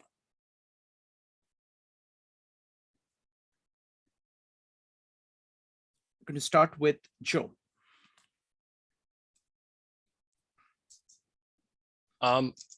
It doesn't always feel good. I will say that. But you don't regret it. So I think that that's the best way to sum it up. It's wonderful, very very difficult to deal with, but no regrets. Wonderful. Next up is Katie, followed by Mark. Katie. Yeah, I think you had talked, I was gonna kind of echo Joe, and I think you had talked about it before, Shrikant, where you said you still feel the fear, but you're pushing through it. I remember a couple of times that I've done things, and I'm not gonna list what I've done, but I remember like my mind made the thought like I want to do this, and then later I'd get like a stomach ache, or even sometimes get like another reaction, because my body is saying like you just put yourself in a risk, even though my mind was saying, that's what I should be doing. So wonderful. Thank you. Next up is going to be Mark, Charlie, and Chang. Mark. Yeah, experience of doing something courageous. I should, because I was on about love, I should talk about love, but I'm not going to do that. I had to present, I chose to present in a way at an open mic thing. And so yeah, it was terrifying, and it was very painful to do, but it's so gratifying afterwards that I felt it was well worthwhile. So it always pays off, I imagine. Wonderful. Charlie, what does the experience of courage feel like? Yeah, first of all, I'd like to quantify that in the sense, or qualify that rather, in the sense that there's shades of gray, okay? Because courage is acting in spite of fear, okay? It's acting in the presence of fear, okay? And the greater the fear, the greater the courage. And so the greatest courage is when your life is on the line, okay? When your life is threatened. And I have been in a few situations like that, a handful, and they have all shared the same thing, and that's the experience of the courage, was that it was like being in the zone, okay, where my focus was totally 100% present. Okay, in a sense, there was no fear, except that my adrenaline was pumped, supercharged, so it was like an extreme buzz. But the feeling was like the ultimate form of being in the zone, and being totally 100% present. And that's how I experienced it. Beautifully, most extreme beautifully form. described. Beautifully described. Thank you, Charlie. Next up is Zheng, followed by Gretchen. Zheng. Yeah, I think courage, when we take action against the fear and have courage, I think the most important thing, we gain the sense of freedom. I actually think besides love, courage is very important to be free for our spirit. And the fear will tie us down, and only courage make us feel liberating. Once we overcome our fear, we have this sense of freedom and liberation. I think that's very important for our growth and spiritual freedom. Wonderful, wonderful. Thank you. Next up is Gretchen. Gretchen, what is the experience of courage feel like? To me, it feels like the scariest thing you've ever done, but you're doing it for yourself and for the greater good. Wonderful. Thank you. Thank you. All right. So next, let's look at, let me think here. Okay, let's look at degrees of courage. This is the point that Charlie was making. Is courage a binary? Either whether you have courage or you don't have courage, or is it a degree? Is it a matter of degree? You can look at virtues that way. It's like, do you, it applies to temperance or things like that as well. But let's focus on courage. Is it binary? Is it you either have courage or you don't have courage? Or is there an extent of it? Ambika, followed by Peter. Ambika. I think you can have degrees of courage, like any, it can't be that you never have courage, because you do have to stand up and speak and do things. But so you do have degrees, and it depends on the situation. You know, my experience at the college was very bizarre, and there were times when I couldn't say anything, but then I had to. And then, you know, you need somebody to go with you, things like that. So it depends on, it was very strange energy. And then crossing the road, yeah, you need courage sometimes. So it comes in degrees. And I think it is also boosted by the value behind it. And when you do it, you really feel good. It is liberating. And I would just add, Jeng, it's good not only for the girls, but also for our young men today. Thank you. So just kind of elaborating on the question of degrees. If it is degrees, what is it measured by? You know, if you want to say it's kind of more or less, what would you use to distinguish between them? Peter, Joe, Evanik, Jeff, Charlie, and Maritza. Peter. I believe every step we take towards the uncomfortable in pursuit of what we believe or think is right is an act of courage, whether or not we succeed or end up falling back at the end of it. And how does one measure a step? Well, I think we experience that when we consciously decide to be flooded with the resistance we experience towards that course of action. Wonderful. Excellent point. Next up is Joe, followed by Evanik. Joe. I mean, there's two ways to look at this, as you know, the two ways that are presented to us, right? Either it is or it isn't a courageous act. So it is binary in this regard.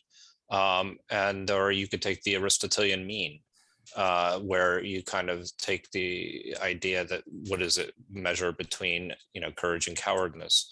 So that then you can start to say, okay, what is the risk associated with the act that I'm taking? Am I risking my life? You know, then on that level, yes, it would be a what one would consider to be a greater risk, depending on your perspective in the world. I mean, some people may not view it that way. So, I mean, or something, there's other examples you can give, but I think you get the point. Wonderful. Next up is going to be Evanik, followed by Jeff. Evanik. Yeah, I think there's definitely varying degrees of courage. I don't think it's binary.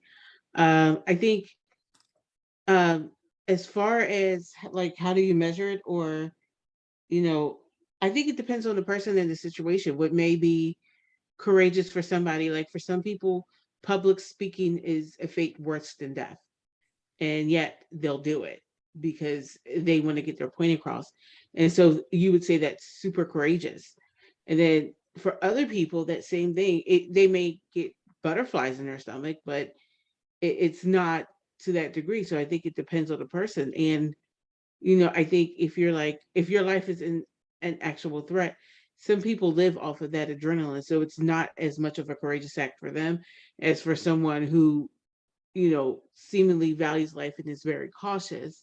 So I think it's hard to judge the measurement of courage. I think it depends on the person and what they had to step through and what they had to get through in their mind in order to take the action that needed to be taken.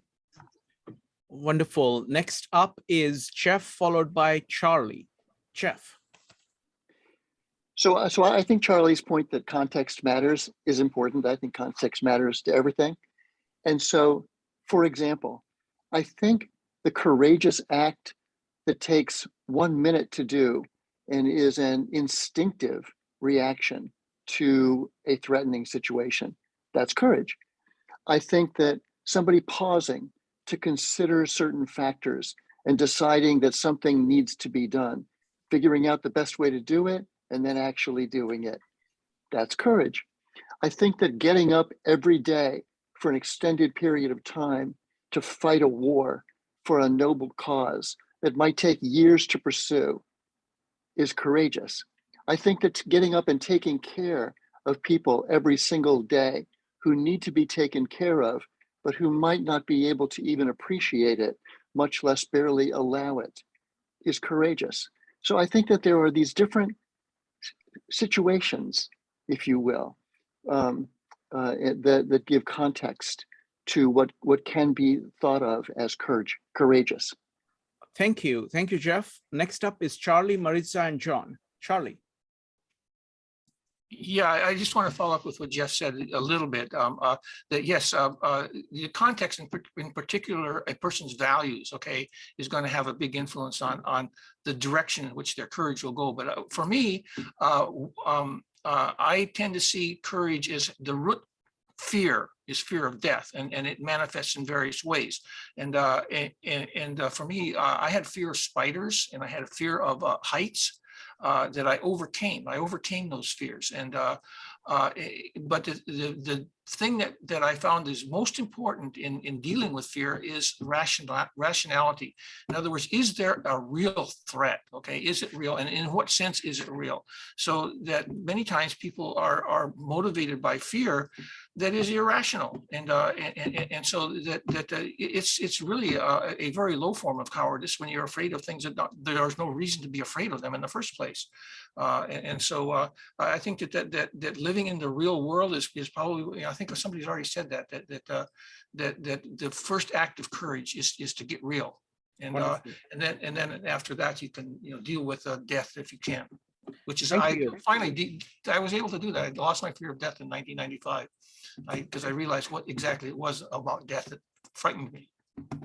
Thank you, Charlie. Next up is Maritza, followed by John. Maritza. I don't think that courage is binary at all. I believe it's kind of like those computer adaptive tests. It's personal, so there's no one size fits all. But in a computer adaptive test, every time you give a correct answer, you get a harder and harder question. When you get the wrong answer, you bump back down to a less difficult question, and then the difficulty increases as you go forward. That's the way I tend to view courage. I mean, and it's so different because it's subjective. So, there might be someone for whom just the act of getting out of bed and walking out their front door is a major, major act of courage. And yet, how many of us do it all the time and don't think about it? For us, that's not an act of courage. I think we can't point to a single event or action and say that's an act of courage, because that diminishes the truly courageous that each person individually is stepping through. Wonderful. Thank you. Thank you, Marissa. Next up is John. Yeah, I think it can be measured by taking the difference between our love and our perceived fears. I think that, and I think that it takes practice, and that's why it's not necessarily a binary, it's a threshold. It's the same thing as exercising in a gym. You build it up day by day, or, when it comes to philosophy, I mean, what is philosophy? Is the love of wisdom. You learn a little bit day by day, and you build that. And I think we measure it, like Maritza said, I really like the answer, because I was going to say, sometimes people don't even have the courage to step out of their own home, but again, it's kind of that trying to build that love for whatever you're doing or whatever it is day by day, so that it overcomes those perceived fears that Charlie alluded to. Wonderful. All right, we'll take one last question, and that is about the integration, the relationship between prudence and courage. So how do you use prudence to judge irrational fear? What prevents courage from becoming a vice? So what is the interaction between prudence and courage? Go ahead and type exclamation mark if you would like to answer. I'm going to start with Peter. Peter, go ahead. I think it is important to make friends with fear, not in hopes of getting rid of it, but to listen to its wisdom in contrast with the desire to overcome it. Because if we have compulsive belief that to overcome fear is what is best, that fear is inherently bad, then we ignore that which is worthy of our caution. And so I do believe that in the fear that we experience in our minds and our bodies, we need to make conscious room for, so that we can learn how we can mature our relationship to it, so it offers us wisdom instead of fantasy. Wonderful. Next up is going to be Mark, Ambika, and Joe. Mark. You said this was the last question, so I was waiting for the question about can courage have something to do with vice? Is this the question about vice? If you want, you can answer about that. Go ahead. Did I miss it? I just thought that it would take courage for me to go to like an orgy or something like that, or something like that, and that's not a good thing. That's a viceful thing. So I guess courage would be required in order to do bad things as well as good things. That's all. Okay, thank you. So the question, folks, is the issue of prudence and courage. Well, what's the interaction between that? You can focus on any aspect of that. How do you know that the fear that you have is irrational? How do we prevent courage from becoming a vice? So let's go with Ambika, Joe, Evanik, and Paul. Ambika. Shrikant, what I wanted to say was not, I don't know if this would count for prudence, but some people, can I give you an example and you can tell me? Sure, very, very quickly though. Yeah, so when I was teaching, I had a student come to me and say, Professor, this is what's going on. We are being lied to. But about, going into Syria, but we'll go in a heartbeat because of the value that they had. And then of course, this thing about caution comes in, because if their fellow brothers are going, they're going to go there to support each other. And that's where this courage becomes something noble. It's not a vice, but it becomes something noble, but it can cause so much, if they can't speak up and say, no, this is wrong now. Thank you. Next up is Joe, Evanik, Paul, and Maritza. Joe. You have to be fearful of something that is worthy of being fearful of. which requires you to be prudent. In other words, you have to be wise. You have to be aware enough to actually know that there's a fear and the thing you're overcoming is real. So it's actually a prerequisite for courage in that Wonderful. regard. So Wonderful. yeah, I mean, yeah, go ahead. Next up is Evanik, Maritza, and Paul. Evanik. Yeah, I think the one thing that you have to do, you have to have prudence to know if your fear is real. But I think the way you can judge that, because we all have irrational fears, and I think it takes courage to really confront that the fear is irrational. And I think the best way to do that is to say, is that what's actually happening right now? Like, is that what's happening in reality, concrete? And then I think too is that you have to ask yourself, even if the fear is irrational, what's the worst that can happen, right? Whether you do something or not, what's the worst that can happen? Can you deal with that? You may not like it, it may not be great, but could you deal with it? And then that's how you overcome that fear, whether rational or irrational, is getting into reality about it and then saying, could I live with the result of it? And then, taking action. And I think how you, courage can definitely be advice.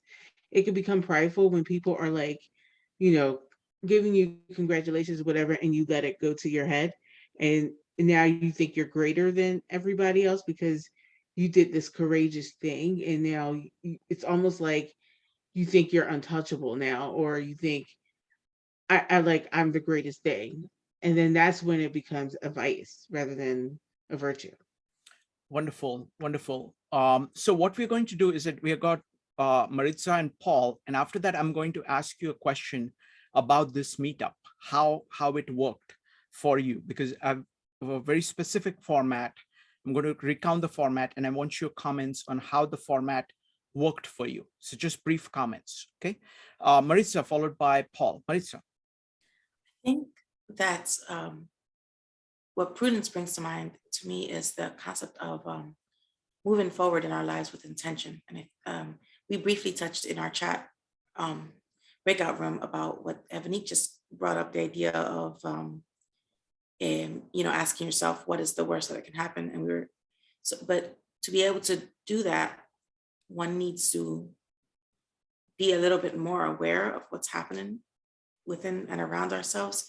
So I think if we seek to live with intention as opposed to floating or evading, we find ourselves more along the path where we can make the choices towards prudence. And courage should be an outcome, not one that we're seeking, but one that it's an inevitable outcome of facing our fears and moving to get past them. Wonderful, thank you. Next up is Paul. Yes, I want to pay sole attention to the issue of courage and vice. I think that courage is no more virtuous or viceful. I think it's a neutral thing. It's an emotion that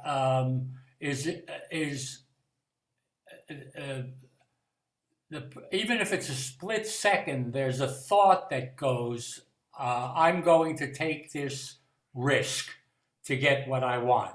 If you're virtuous, it's something good that you want. If you're viceful, it's something bad that you want. And so Putin, by attacking a country. Let's do one thing, because it's a different topic, that a different subject than we started out with. Okay. Let's not go into that, because if I wanted to do that, I would give that as a full question. So, okay, I would just say then that vice to me is taking a risk of physical harm, not necessarily death, but physical harm or emotional harm. Got it. Next up is John. John, go ahead. Yeah, I think there's something to be said for that point. I was saying how I think that a good way to measure courage is the difference between love and perceived fears. And I think that it depends on what you call love. Like the Greeks, like I said, talked about different types of love. If you're talking about agape, which is, you know, love of brother and of charity and this kind of thing, that it's a virtue. While as if you're talking about eros, like lustful love or love of oneself or some kind of narcissism, you're talking about something that's vice. In each case, it's courageous, but eros I would consider to be a vice, while as agape I would consider to be a virtue. Thank you. So folks, now the question is about the meetup itself. So I used a certain format. What I did the following. Firstly, I'm taking an idea from 103 Great Ideas. Okay, I'm planning to do things on virtues at this point. I formulated questions partly from them, which are there in the book itself as a summary points. I formulated them in form of questions, selected some of them, and posted them for you to think about before you come in. Even if you did not read anything, those questions. So that's number one. So that was one device.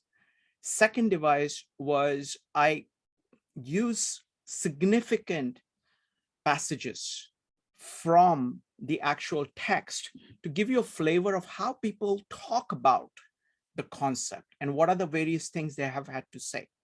Third, without any commentary, we went directly into the breakout rooms and focused only on questions. Evanik and Maritza independently came up with this idea of kind of summarizing the questions and ranking the questions within the breakout rooms. And we came back, we had this incredible series of questions. We were able to go through about 80% of them. So that's pretty good. What did you get from all of this? What are your what is your feedback on this meetup? So any comments on the way in which we did it?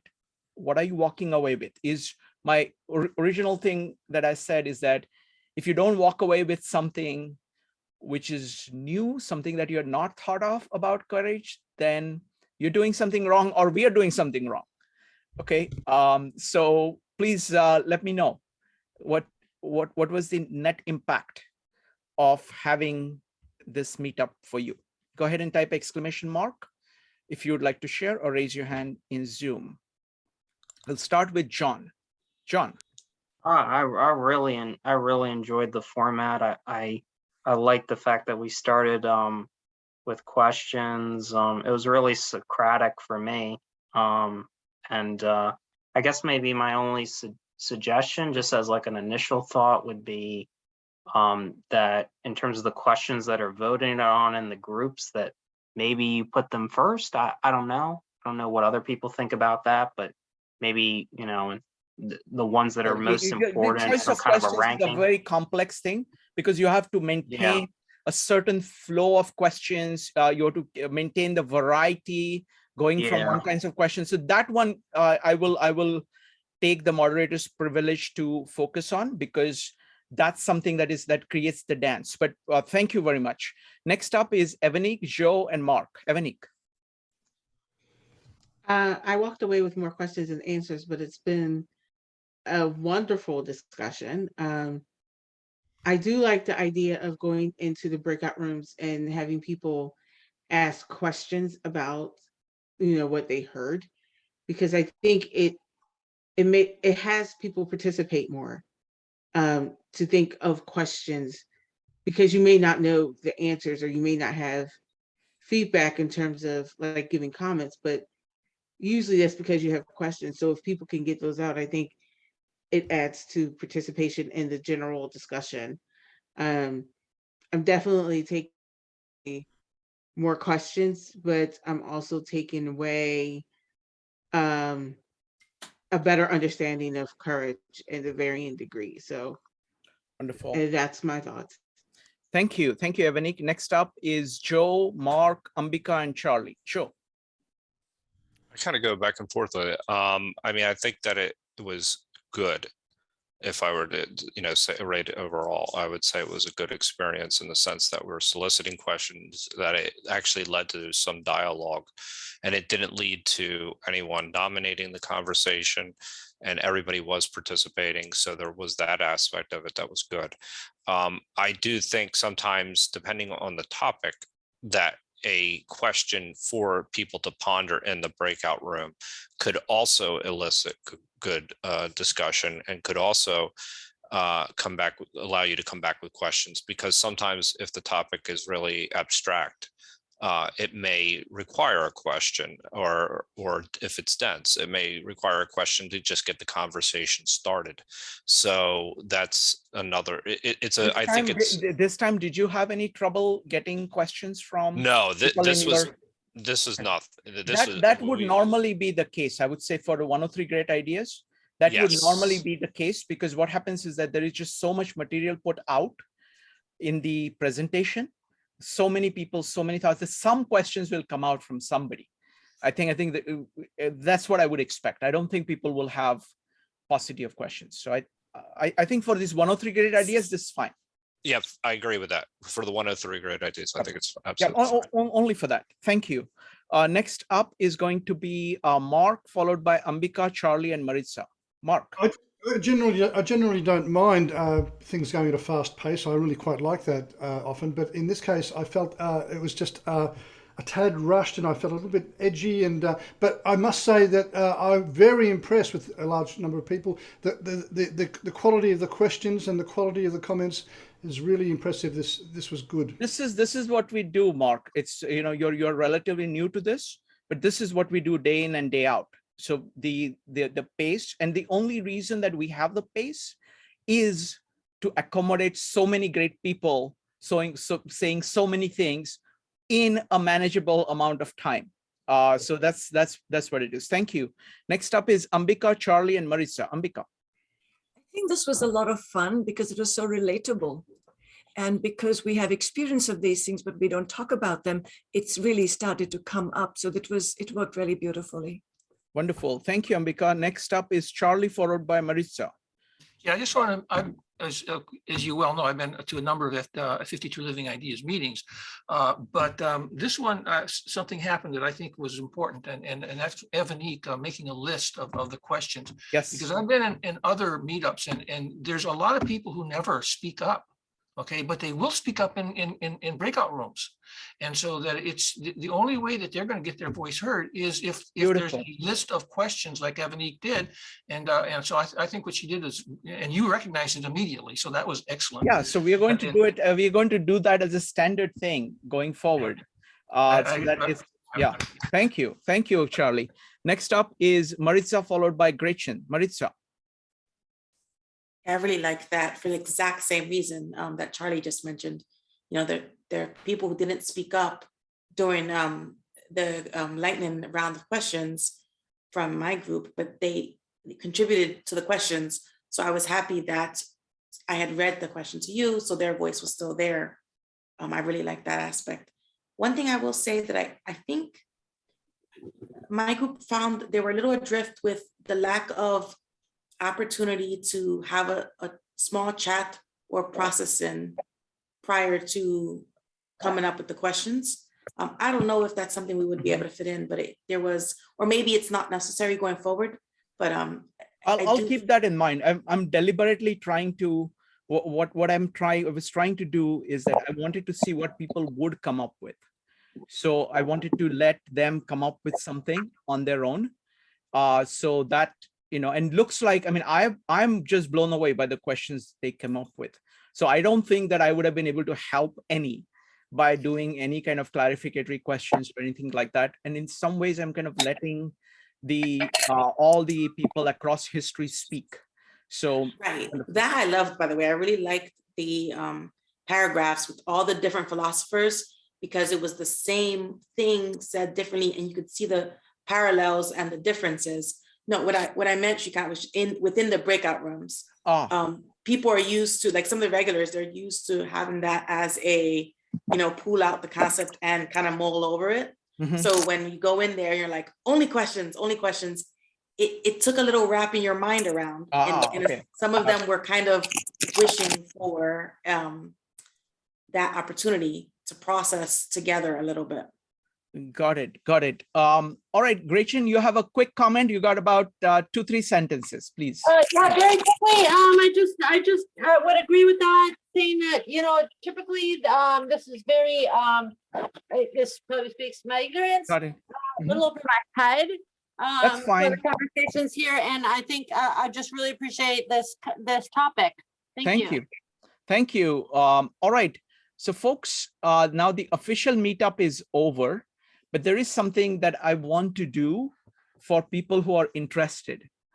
At the great ideas level, you know, these great books, right? It focuses, it's Western. Okay, it doesn't focus on the East. It doesn't focus on China. It doesn't focus on India. Also, some parts of the East, some part of the West, they have not focused on enough. For example, it is actually quite weak in science, which doesn't affect this topic, but there are, in general, it is very weak in science. What I've realized is also weak in religion. It doesn't really fully get the Bible and things like that. So what I did was that I was meeting some friends today after a very long time, and they had not been attending the meetups. They were my regulars from New York, in-person meetups. They have allergy towards Zoom for some reason, so they have not been attending. So I gave them an overview of what I learned about virtue.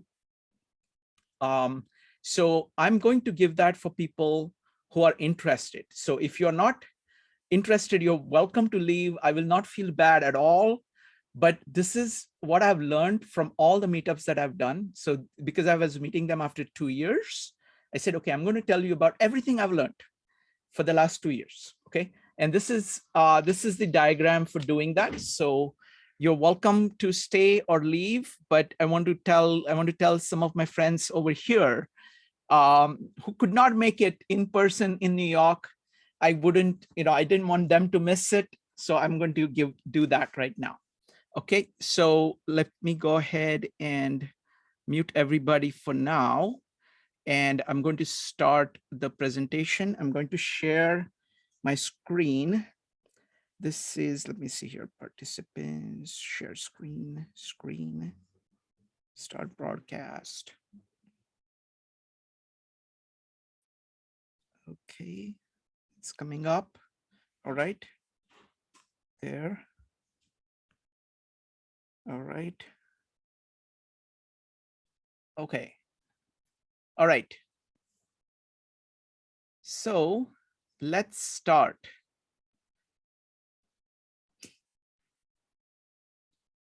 This is my summary of what I've learned over the past 2 years. So I'm going to start off here. Let me just, I think that there are 3 kinds of questions that we have to ask ourselves. The first kind of question is, who am I? You have to ask that question. The second kind of question is, what is the world? What is the world like? But there is a third kind of question, which actually most, like the modern times, actually just focuses on this mostly.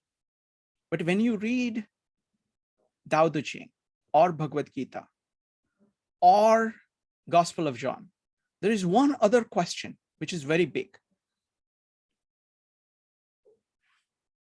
And that is, what universal principles shape everything, is behind everything? What universal principles? People call it by different names, but what are the universal principles? So those are the 3 things, only 3 things, 3 kinds of questions that you need to ask at a very deep level.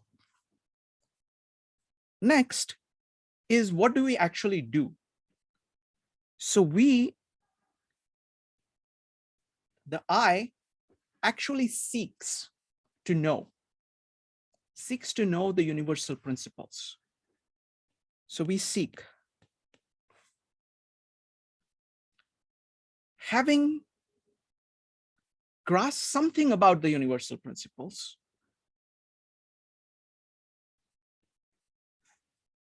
we act in the world. We build.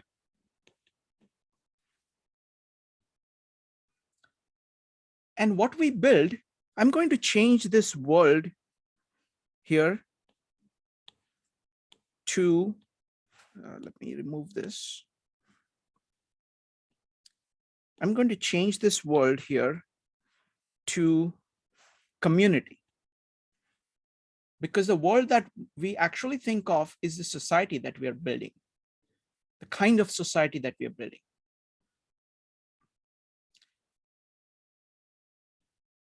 And this is a society, this is basically the kind of people that you love, whether it is your family, your business, your community, your country.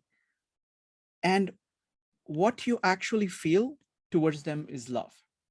Because what you're building is something that you care about, because you think that that is the manifestation of the universal principles here on earth. Okay, so I think that's all we do. All right. Next point I want to make is that if you see this diagram, there are actually two axes here. There is a vertical axis like this, and there is a horizontal axis like this. So you can call this the material axis. You can call this the spiritual axis. And you can see that all these three are parts, are both spiritual and material. It's a combination of the two. You can call this the function in Louis Sullivan's term. You can call it the forms. You can call it consciousness. Here, this is conscious. This is existence. Okay, these are various ways of describing these. Okay, so this is the first point I want to make. Now, I want to point out that this one that we have is a loop. This is, you keep doing this. This is like the OODA loop. You know, you observe things about the world coming in here. You try to orient yourself. You come up with the best orientation you can, and then you decide and act on the world. And you keep doing this. So this is a loop that keeps building. The best system that I found that captures this best is the Bhagavad Gita. So in Bhagavad Gita, this is the way, these three things. This is called the Jnana Yoga, seeking knowledge of the universal. The U is called Brahma here. I is called Atma. And this one is called Vishwa. This is the world. Okay. So this is Jnana Yoga right here. Building is basically Karma Yoga. It is acting out. And this one is devotion, Bhakti Yoga. So these are the words that are used in Indian philosophy. Okay, but let me keep that aside. So I want to keep that's the background here. So I don't want to focus on it. I just want to see that, just want to give you a sense of where it came from. Okay. So this is simple. So let me do one thing now. I'm going to take this whole thing. Oops.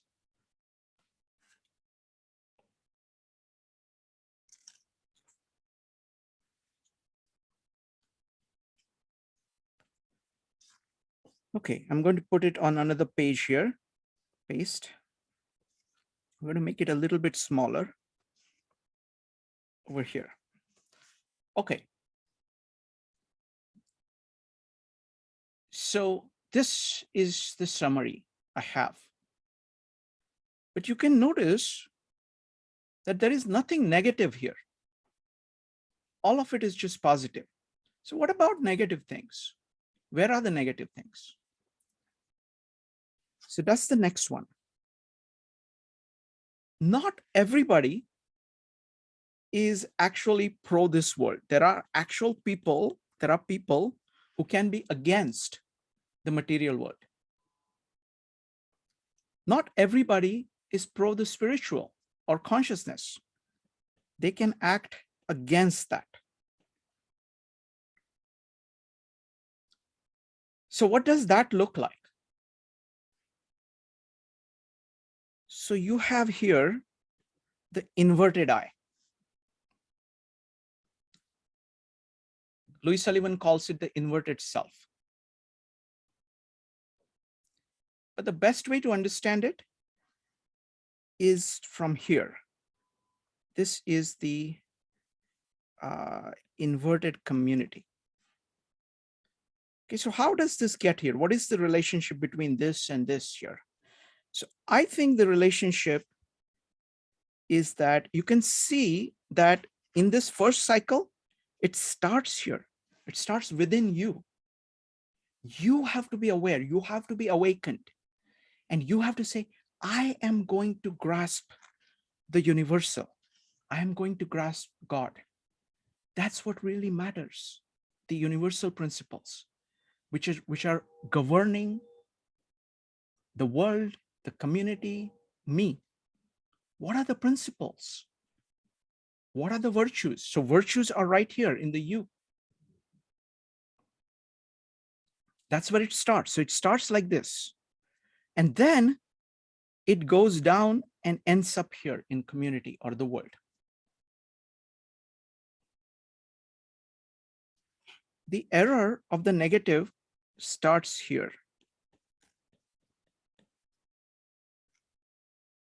I will put it as goods are here. The error is saying that goods, just a second.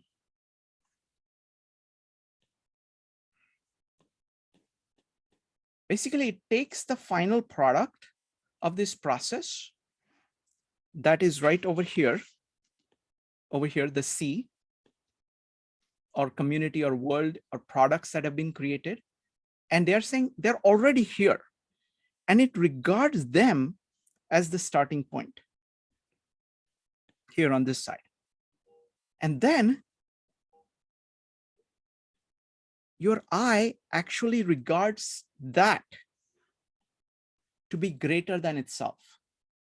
It looks to the community, things that have already been done, all the traditions as given, something that they have to obey.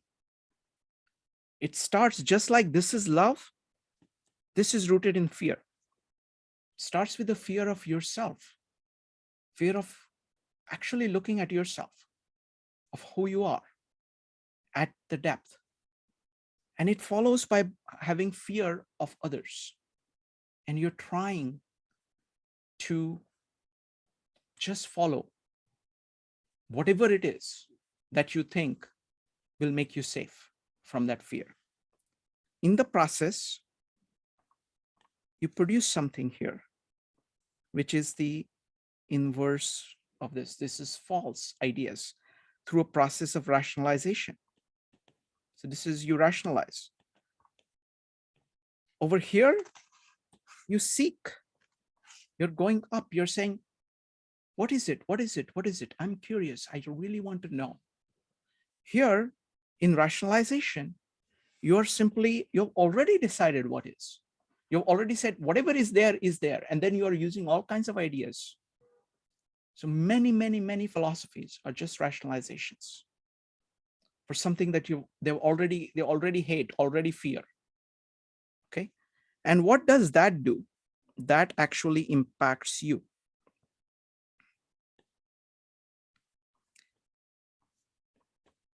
It dilutes you. Basically, you're using those ideas to actually put yourself down. So this too is a loop. You see, it is going like this.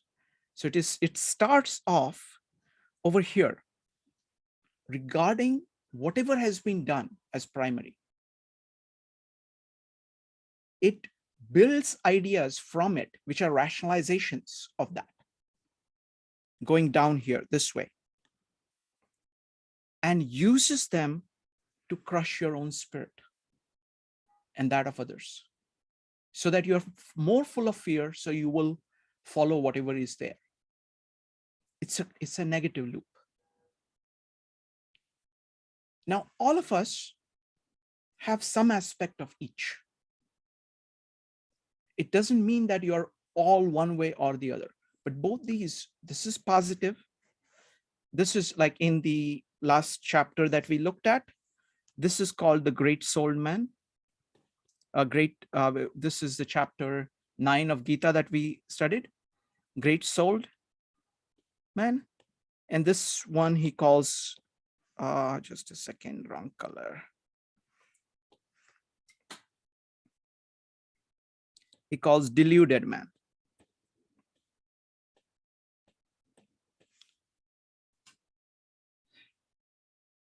So this is my summary of what I understand about Gita, about the Bible, about the Tao Te Ching, about all these different things that we've been studying. So now I'm happy. I just want first comments about what you thought of this. Go ahead and type exclamation mark, especially people who are familiar. I'm going to give priority for people. I've been talking about these various versions of it for some time, and many of you have heard it. I would first want people who are very familiar, who have seen many versions of this. I'm going to give them priority to, because I want to hear what they say. We'll start with Evanik. Evanik, what do you think? I think this diagram is great. I think what it represents is when you do it together like this, you see how you see the core and the periphery that we talk about. I think when you're in the diagram with the U on top, which represents the universal, I think we're talking about the core, right? Yes. So if you're going in that positive loop, you're seeking the core. Oh, go back. No. I'm just going to paste it in 2 different places so I can go ahead and mark it up. Go ahead. So I think when you go from the I to the U, and then once you like go to that universal, and then you build community, like you said, you're a positive effect on the world, and you have love for yourself and love for other people, you have a positive effect. But what I really got here is the inverted self, that concept. This made it really clear. Because first of all, I like the way you put it, it's the deluded man, right? It's the person who doesn't have a good view of himself. Somehow he thinks he's inferior, or someone has made him feel like he's inferior his whole life. And so that's the way he operates. He operates in fear. He operates that, he has to fear everybody. And that shows up in the need to dominate and the need to prove yourself, right? To prove yourself, or just to prove that you're worthy. And so when you look at it this way, the fear factor is going into the community instead of to the universal. And then that fear is coming into the universal. So now when that fear comes into the universal, you're bringing that fear to God. Like you're bringing that fear to the universe, or to your core, and it's spiraling in the opposite way that it should be. It should be coming from the periphery into your core, but no, it should be coming from your core into the periphery. But now the periphery is, in a sense, negatively affecting your core, which is making you delusional. So I really got the inverted self on this one and why it's so dangerous to you. And when it's dangerous to you, it's dangerous to other people, because when people are acting out of fear, it has a negative effect on the world and on the person. Wonderful. Thank you. Thank you, Evanique. Next up is Joe. Yeah, I mean, she actually, Evanique had just taken the words out of my mouth. It's the inverted self. It's kind of the both examples of the ideal self, and then you have the inverted self. And it actually reminds me of this duality that exists, right? That there's a Buckminster Fuller duality. It's called a bow tie. It looks exactly similar to what you're showing us, but I won't go into that. But I do like how you linked it to the great souled man and the deluded man concepts within Bhagavad Gita, because I think that actually helps articulate exactly what the list that was given on a Friday night. There were 4 or 5 different things about how you're managing yourself to the periphery, and how that takes you away from your core, and you're managing yourself towards externals. And you can even link it to some of the discussions we had yesterday with the Fountainhead as well. So yeah, I mean, I think that this is holistic. That's the best way I could say it. It's holistic and captures everything that you're trying to communicate. So it's a good step. Wonderful. Maritza, you saw this in the Fountainhead presentation. This is a new version of the thing that I did in the Fountainhead presentation. Do you have any thoughts? Still processing a little. I was looking at this, and well, first I have to admit that I was struck by how similar this is to a sketch I have from, I want to say, a good 15 or so years ago. And I put it very simple. I was I didn't know you back then. I know. It was self-others thinking and feeling. And this is like a hyper expanded version of that. But it's what I really like here is I had never considered fear as the inverse of love. And I was really almost shocked to see it here. But I think I like the fit. Looking at it from that perspective, the inversion is really nice. It show you and Joe used the word duality, and I like that. Almost as the manner in which it's presented here also allows us to remember that it's, to make the whole picture, you have to include both. So it's not an either or scenario. And that's also really enticing here, looking at that. Wonderful. Thank you. Thank you. So one thing I want to say, just draw some distinctions between the positive and the negative. So if you look at the positive, right, if it kind of starts with yourself. See, in some ways, it is just the difference of order. It just goes from I to you to C. Another way of saying function is starting here in the I, of you awakening to the world. And you saying, okay, what can I do? What is it? And what should I do? And let me do that. So it's like you driving it. This one, they see here, or the world, is the result. It's the form. When you invert it, you make the form the primary. So it is a static thing that you make primary. And that actually kills your ability. So you start in the red one, you start here. You start right here. And then you base your ideas, you kind of rationalize that. And then really, the thing that I really find scary is this part, where you're taking those ideas and you're crushing your ability to actually do anything. So you're saying, you start by being afraid of the world, and then that's what is causing fear, because you kind of started out with the external and you forgot your ability, the strength that you have at the core of your being.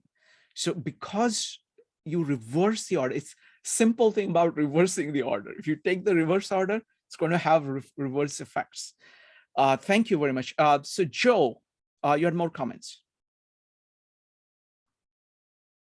And then I'm going to go to DLJ, Charlie, and Peter. I'm going to give, what I'm doing is that people who are very familiar with what I've done, because I've done multiple versions of this. That's why I'm giving people who are familiar with it priority. Go ahead, Joe. I was actually looking for a presentation that you did, would probably been maybe 14 months ago, with the figure 8, the infinity sign. Yeah. And I'm trying to find the one. There was this is better. This is much better. You can compare it to it. I don't know, but this is much better. This is much better. Because it's like my thoughts are coming together, I think, a little bit better than what I had before. Well, and that would be symbolic of the triangles, of using triangles, I think, in that particular instance. Maybe not. I'm not sure. Okay. I'm not sure. I will have to check. But it's like these are fighting against one another. These are not flowing into one another. These are actually fighting against one another. The interesting question that one of my friends asked. Okay. Anyway, we'll come to that. Let me. They're self-reinforcing in this particular instance, and they're separate, but they're self-reinforcing. So you're right. Yeah, I see what you're saying. Next up is Zheng. Zheng, what do you think? You've seen several versions of this before. Yes. Yeah, I really like this because I just talked with another friend about this, how, about college application and the youth development and how we fit into the society and how we realize ourselves. It seems, and she mentioned how a lot of people don't know what they love, what they want to do. And I said, because the whole society education didn't nurture that. I think when people as a kid, they should know what they love. But when they're in high school, a lot of people don't, because the whole society is not about self-discovery, exactly like you said. It's more about motivation from the outside, inside the inside. So there's no nurturing about self-discovery or their passion. So they lost the whole touch. I think exactly what the whole society and education developed, the inverted triangle and how to fit in society without understanding their true self. This exactly explains the whole thing, I think. It's great. Wonderful. Thank you. Thank you. Evanik, you had more comments. Go ahead. And then we'll go to DLJ, Charlie, and Peter. Evanik. Yeah, when Jeannie was talking about high school and kids not knowing, I think it's because in the American school system, like, people are following what makes you safe from fear. So in American society, just using that as an example, you fear not getting a good job, you fear, you fear homelessness, you fear not having a place to live. So therefore you follow the form, you're following the form instead of following the function of who you are. High school students are told to go to college and get a good job. They're following a form. They're not following the function. And the school system is like that. And I think that's where this inverted self starts. And I think it's up to parents like Jing who know this and teach their kids to follow their function rather than their form, which Jing does, because I've heard her share in other meetups and other parents like Jing. And I think that's part of it. But I think Jing's right. Like, the high school system creates this system where you're following a form out of fear. Right. And that's the way Americans are taught to, and I'll say the Western world is really taught to operate out of fear. Right. Instead of out of function. So if you look at it, this one right here is what is going on. You're saying that this is the system that is already there. You better follow it because that's your only hope, because you're actually worthless. Okay, you have no worth at all. You have no capacity at all. All you can do is to follow.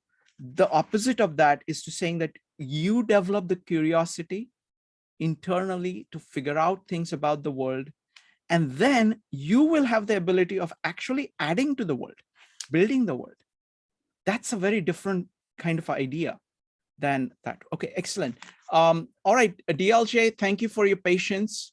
What do you think? I know you're not that familiar with what I do, but please. Oh, well, I was going to say, I have seen previous versions. It is good to see the development. I like it.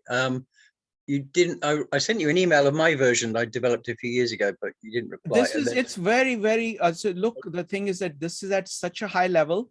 It's like trying to capture all of philosophy in 6 words and a diagram. And what happens is that depending on, we differ quite a bit on what our philosophies are.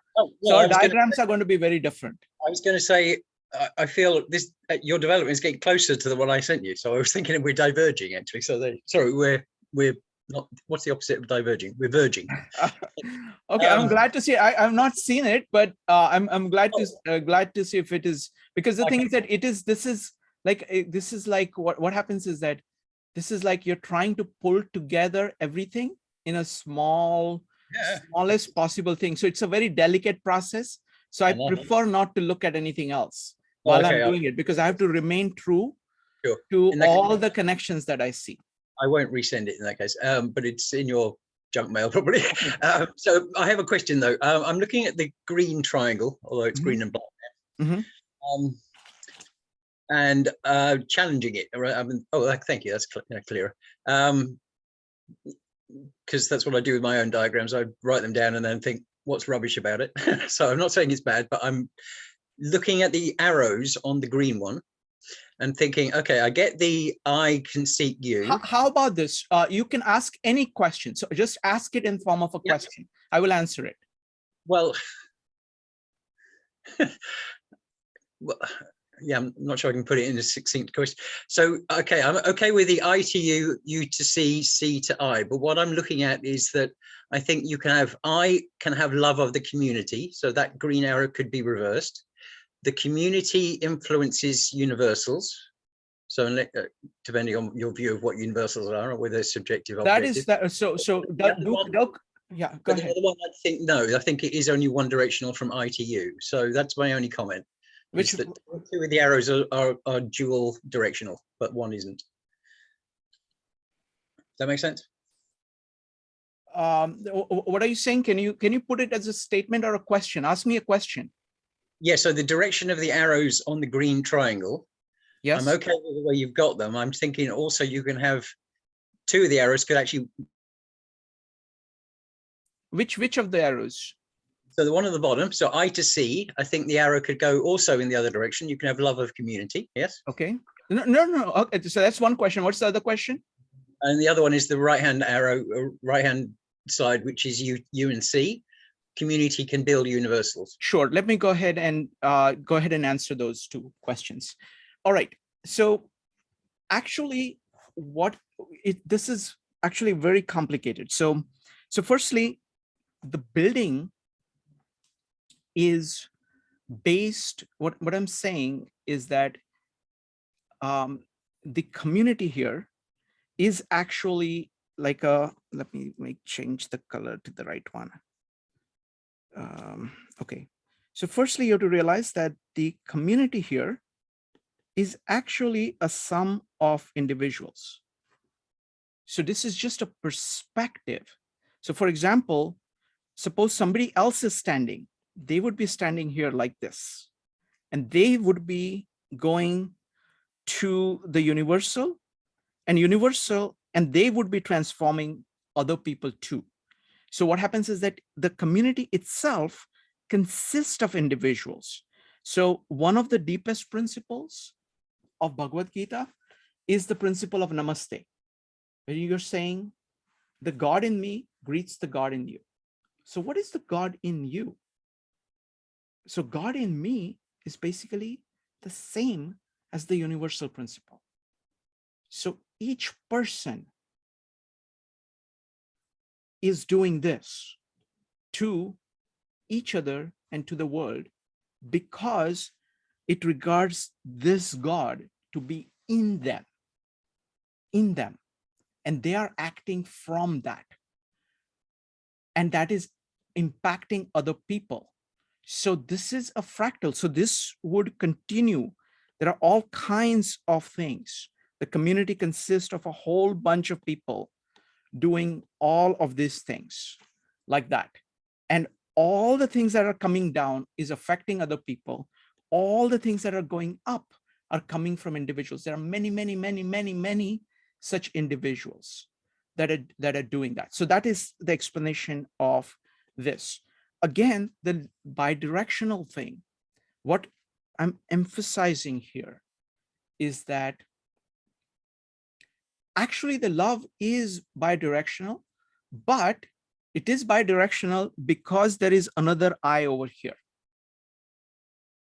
So it is that love is a very complicated, it's actually a very large idea. The way in which love is interpreted in the modern context is very narrow. So at a deep level, to use Bible, so for example, Bible, it says, so to transform this into Bible, this would be, let me see, the love between the Father and the Son. It happens together. It's a connection that goes together. And it is together. This is actually bidirectional because the sea consists of eyes. And if eyes are these eyes in the sea, the individuals in the community are actually seeking the universal, then they love each other. So that is included. So this diagram is like that. So both those, so that would be my answer to the two questions. Next up is Charlie. Charlie, go ahead. Again, I know that you're not familiar with this, so go ahead. No, that's okay. First of all, I just want to mention something that I've never mentioned before in this group, and that is when I was in high school, I was a devotee of Ayn Rand. Look, Charlie, I will take any questions on this diagram. Let's not go to anything else. It's very late. Okay, all right. But if you have questions about this, I'm happy to answer them. Okay. The way I see this diagram is in terms of, rather than simply saying duality, I see it as a polarity, where one end of the pole is the fear deluded and rationalization side, and the other pole is the great souled man, and so that within a context, a person can have various mixtures of those two in terms of where they are located on that large globe, so to speak, infinite dimensional globe, as to how much there's a great souled man and how much there's a deluded man, and so sure. So put that as a question. So question is it that people have different degrees? Okay, that's one question. Other that's question. it. Well, that's it. That's it. Okay. So I fully agree with that. That's absolutely true. What happens is that each of us is capable of doing the positive thing and the negative thing. And we are actually capable of doing that. Let me go ahead and use a different color. I also meant context dependent. Context dependent was very important. All right. Let me go ahead and answer that. So what I'm saying is that we live here. We live here in the present. And we have the capacity right now to actually do this at any time. Or we have the capacity of actually starting to love this and by that become this. And to each of us, to some extent, we jump from here to here. We go in the opposite direction of actually, instead of seeking God, being overcome by fear and going and accepting the goods that are already here. By the way, everything in the green is actually not real. This is all delusion, because this is actually not what people are. It's what you think people are. It is, these ideas are actually false. These ideas are all false ideas. This is your deluded idea of who you are. So all of these are delusions. So we are capable at every point of time to either go this way or this way. So either you are going from your I, which is right here, to up to the universal values and then down like that, or we are very much capable of going, saying, okay, I'm going to just go by whatever other people are telling me, whatever the society is telling me. It is going downhill. So put it in terms of Outwitting the Devil or Jordan Peterson, this is drifting, going downhill. This direction is going downhill. This correct direction is going uphill. Uphill means you have to continuously ask questions of saying, what is it? What is it? What is it? I want to know. I'm not happy.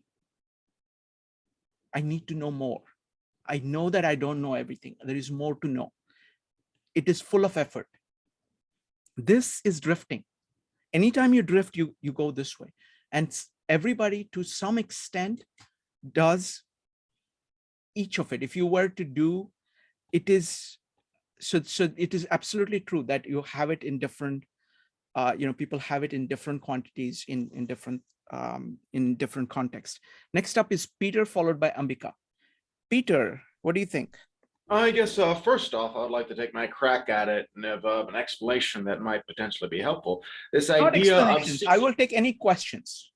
Oh, I meant just to help for explaining the concept of it for those who might not understand it, if it's accurate in your eyes. Or no, let me do it. What I will do is, because I've been working like almost everybody who is here, I have talked to this exact thing about them in various forms for a long time. But you can go ahead and put it. What you're saying is that you will summarize it in your own words. Is that what you're saying? Yeah. Okay, so go ahead and summarize it, and then let me comment on whether I think the summary is accurate. Go ahead. Sure. So pretty much the idea of by seeking quality, by looking at what does it mean to move towards quality beyond what society says is quality, individualize towards it. The more we can grasp it, understand it, then we can produce quality from it for society as natural expressions from those understandings that then would lead towards either inspiration towards quality to those who appreciate it or view it, and thus leading to greater reciprocity throughout time as people move greater towards the seeing quality in society by increasing it. Then there is that that natural kind of progression towards that type of reciprocity. Sure. That's a valid way of putting it. Absolutely. Wonderful. So my question is, go ahead. Pretty much of in relationship to fear, and to me, I'm always curious about the demonization of fear. In Proverbs, this idea that the fear of God is the beginning of wisdom. How do you relate to that in this context? Fear of God is the beginning of wisdom. That's in Proverbs, yeah. Yes. So excellent question. So let me go ahead and try to answer that. Give me just a second. All right. So basically, what that is doing is to realize that there is an axis here. Okay, this is the axis. There is, and it goes infinite. You can understand things more and more. Fear of God in this context is simply realizing that you don't know everything. It is saying that I don't know this enough. I need to go like this. I need to keep going like this. It's simply knowing that you don't know everything. That is how I interpret it. Now, what happens is that the New Testament is far more explicit in formulating these things than Old Testament. At least I find I'm not as good, I'm not really read Old Testament. I've focused mostly on almost entirely on the New Testament. And so, but the sentiment is that keep in mind that you don't know everything. There are universal principles, and those, whatever you understand right now, is just a point here. You always are operating from somewhere. There is this entire axis. Don't lose track of that. And in that sense, the New Testament actually switches it to love. It's the love of God. and wanting to be closer to the God, to understand God more and more and more and more. So the difference between Old Testament formulations and New Testament formulations is formulations moved from fear of disobeying the law to love of virtue and love of wanting to be with God. So it's a different way of formulating, but they were trying to do the same thing. So it's simply identifying this axis. What do you think? I think that's incredibly fair in relationship to it. To me, it is in this diagram, as it's my first time looking at it in regard of any of your diagrams. So this idea of how one relates to fear in and of itself in regards to, or conformity, that there is that question of when to be a sheep and when to be a ram, correct? When to go with the herd and when to go against. And I feel that this individualization process, of which I am a complete proponent of it, this idea of thinking and feeling for yourself in regards to your own Let me developing. answer the question. So the question is, when is conformity good? When is it good to stay with it? So what I will do, let me go ahead and put it on one more. Oh, I missed it. Okay, I'll do it again. Give me just a second. I want to save it for another illustration here. Paste. Okay, all right. So here is how I evaluate the question. So when is it proper to conform? It's when you judge that the form, so it's I think of it in terms of form and function in Louis Sullivan. So when the form is correct, actually most of the forms that we are surrounded by, most of the forms in the community, there is a lot of things which is right, because it's not happening in a vacuum. Actually, Jordan Peterson makes this point very beautifully. There's a whole bunch of traditions that we are counting on. So there is a lot of things in the world which are right, and you have to conform to them in that sense. But you're not conforming to them because they just are. You're conforming to them.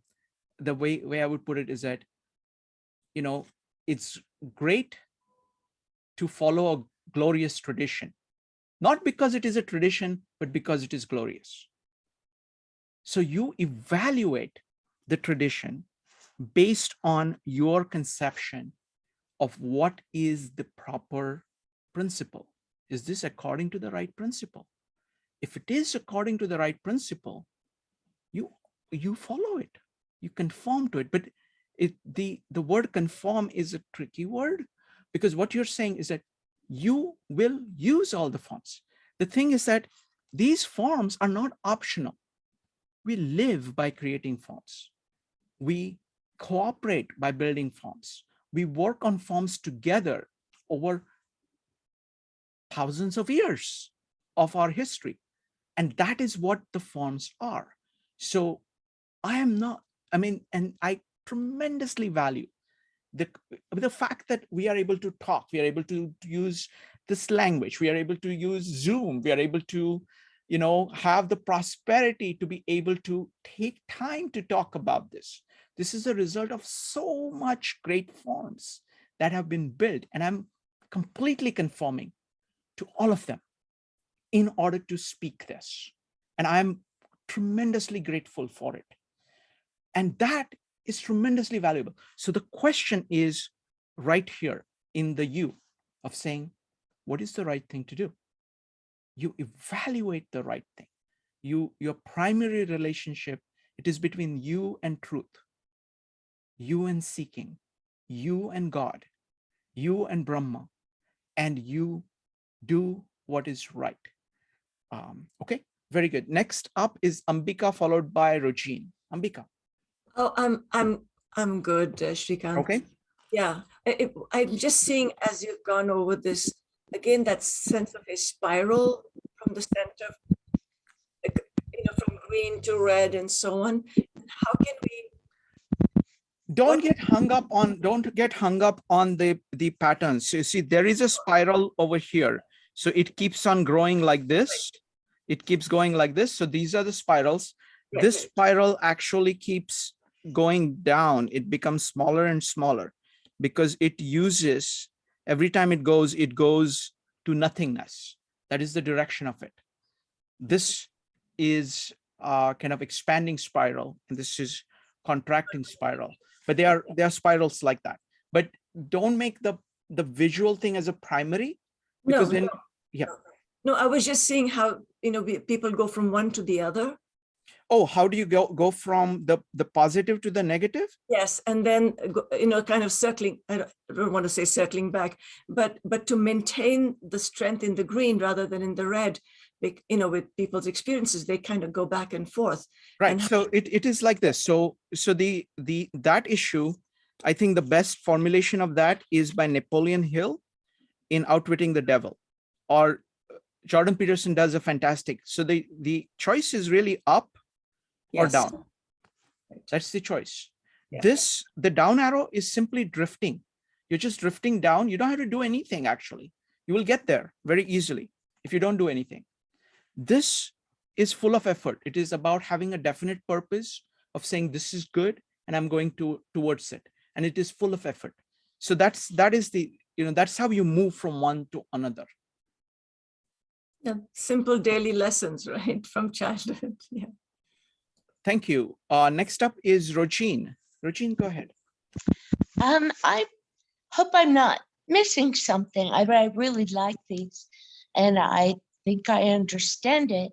The horizontal axis labeled material forms. I don't understand that. Sure. Basically, that is the simplest axis of this. It is simply the world. It is simply the physical world. It is the existence. It is what is. So imagine yourself, you're standing right here. Okay. And this is the person, this is part of your house right here. This is, sorry, I don't want to do this diagram, this one. This is your house. This much is your, town. This much is, so it's like, different people, and you can imagine them at any spot. So these are various things in the physical world. Or you can imagine a person standing here, or like your business here, or your family here. Okay. Thank you. Yeah. Wonderful. All right, folks. So thank you so much. This has been great. Thank you for all the feedback. And I thought the meetup on courage went very well. And Joe, I had to do this presentation, the last presentation, because I told you we're not going to do a meetup, and I decided to do the meetup anyway. I knew that Becky is going to tell you. I said, Becky, don't tell Joe yet. I will go ahead and do this. And but there were some really, really great questions. There was one really fantastic question that everybody, that one of the people asked. He was saying that, is it like, suppose things are going really well in the green. Okay, the world, like your country or everything is going well. Is it easier to do the red thing or harder to do the red thing? So that was the question. And so we spent some time discussing that. So there's all kinds of questions, but thank you very much, everybody. And how many people did you have today? It was just four of us, because okay. I decided not to do a regular meetup. I just invited, I wanted to meet with Chase, and I wanted to meet with a couple other people. So I just invited, and but the great thing is that you can have a really deep dialogue. Yeah, sure. With a smaller number of people as well. So it worked out very well. Wonderful. Thank you very much. But you got everything from that. Okay. Okay. All right. Okay. All right. See you, my friend. All right. Have a great day. See you, my friend. Bye. Take care.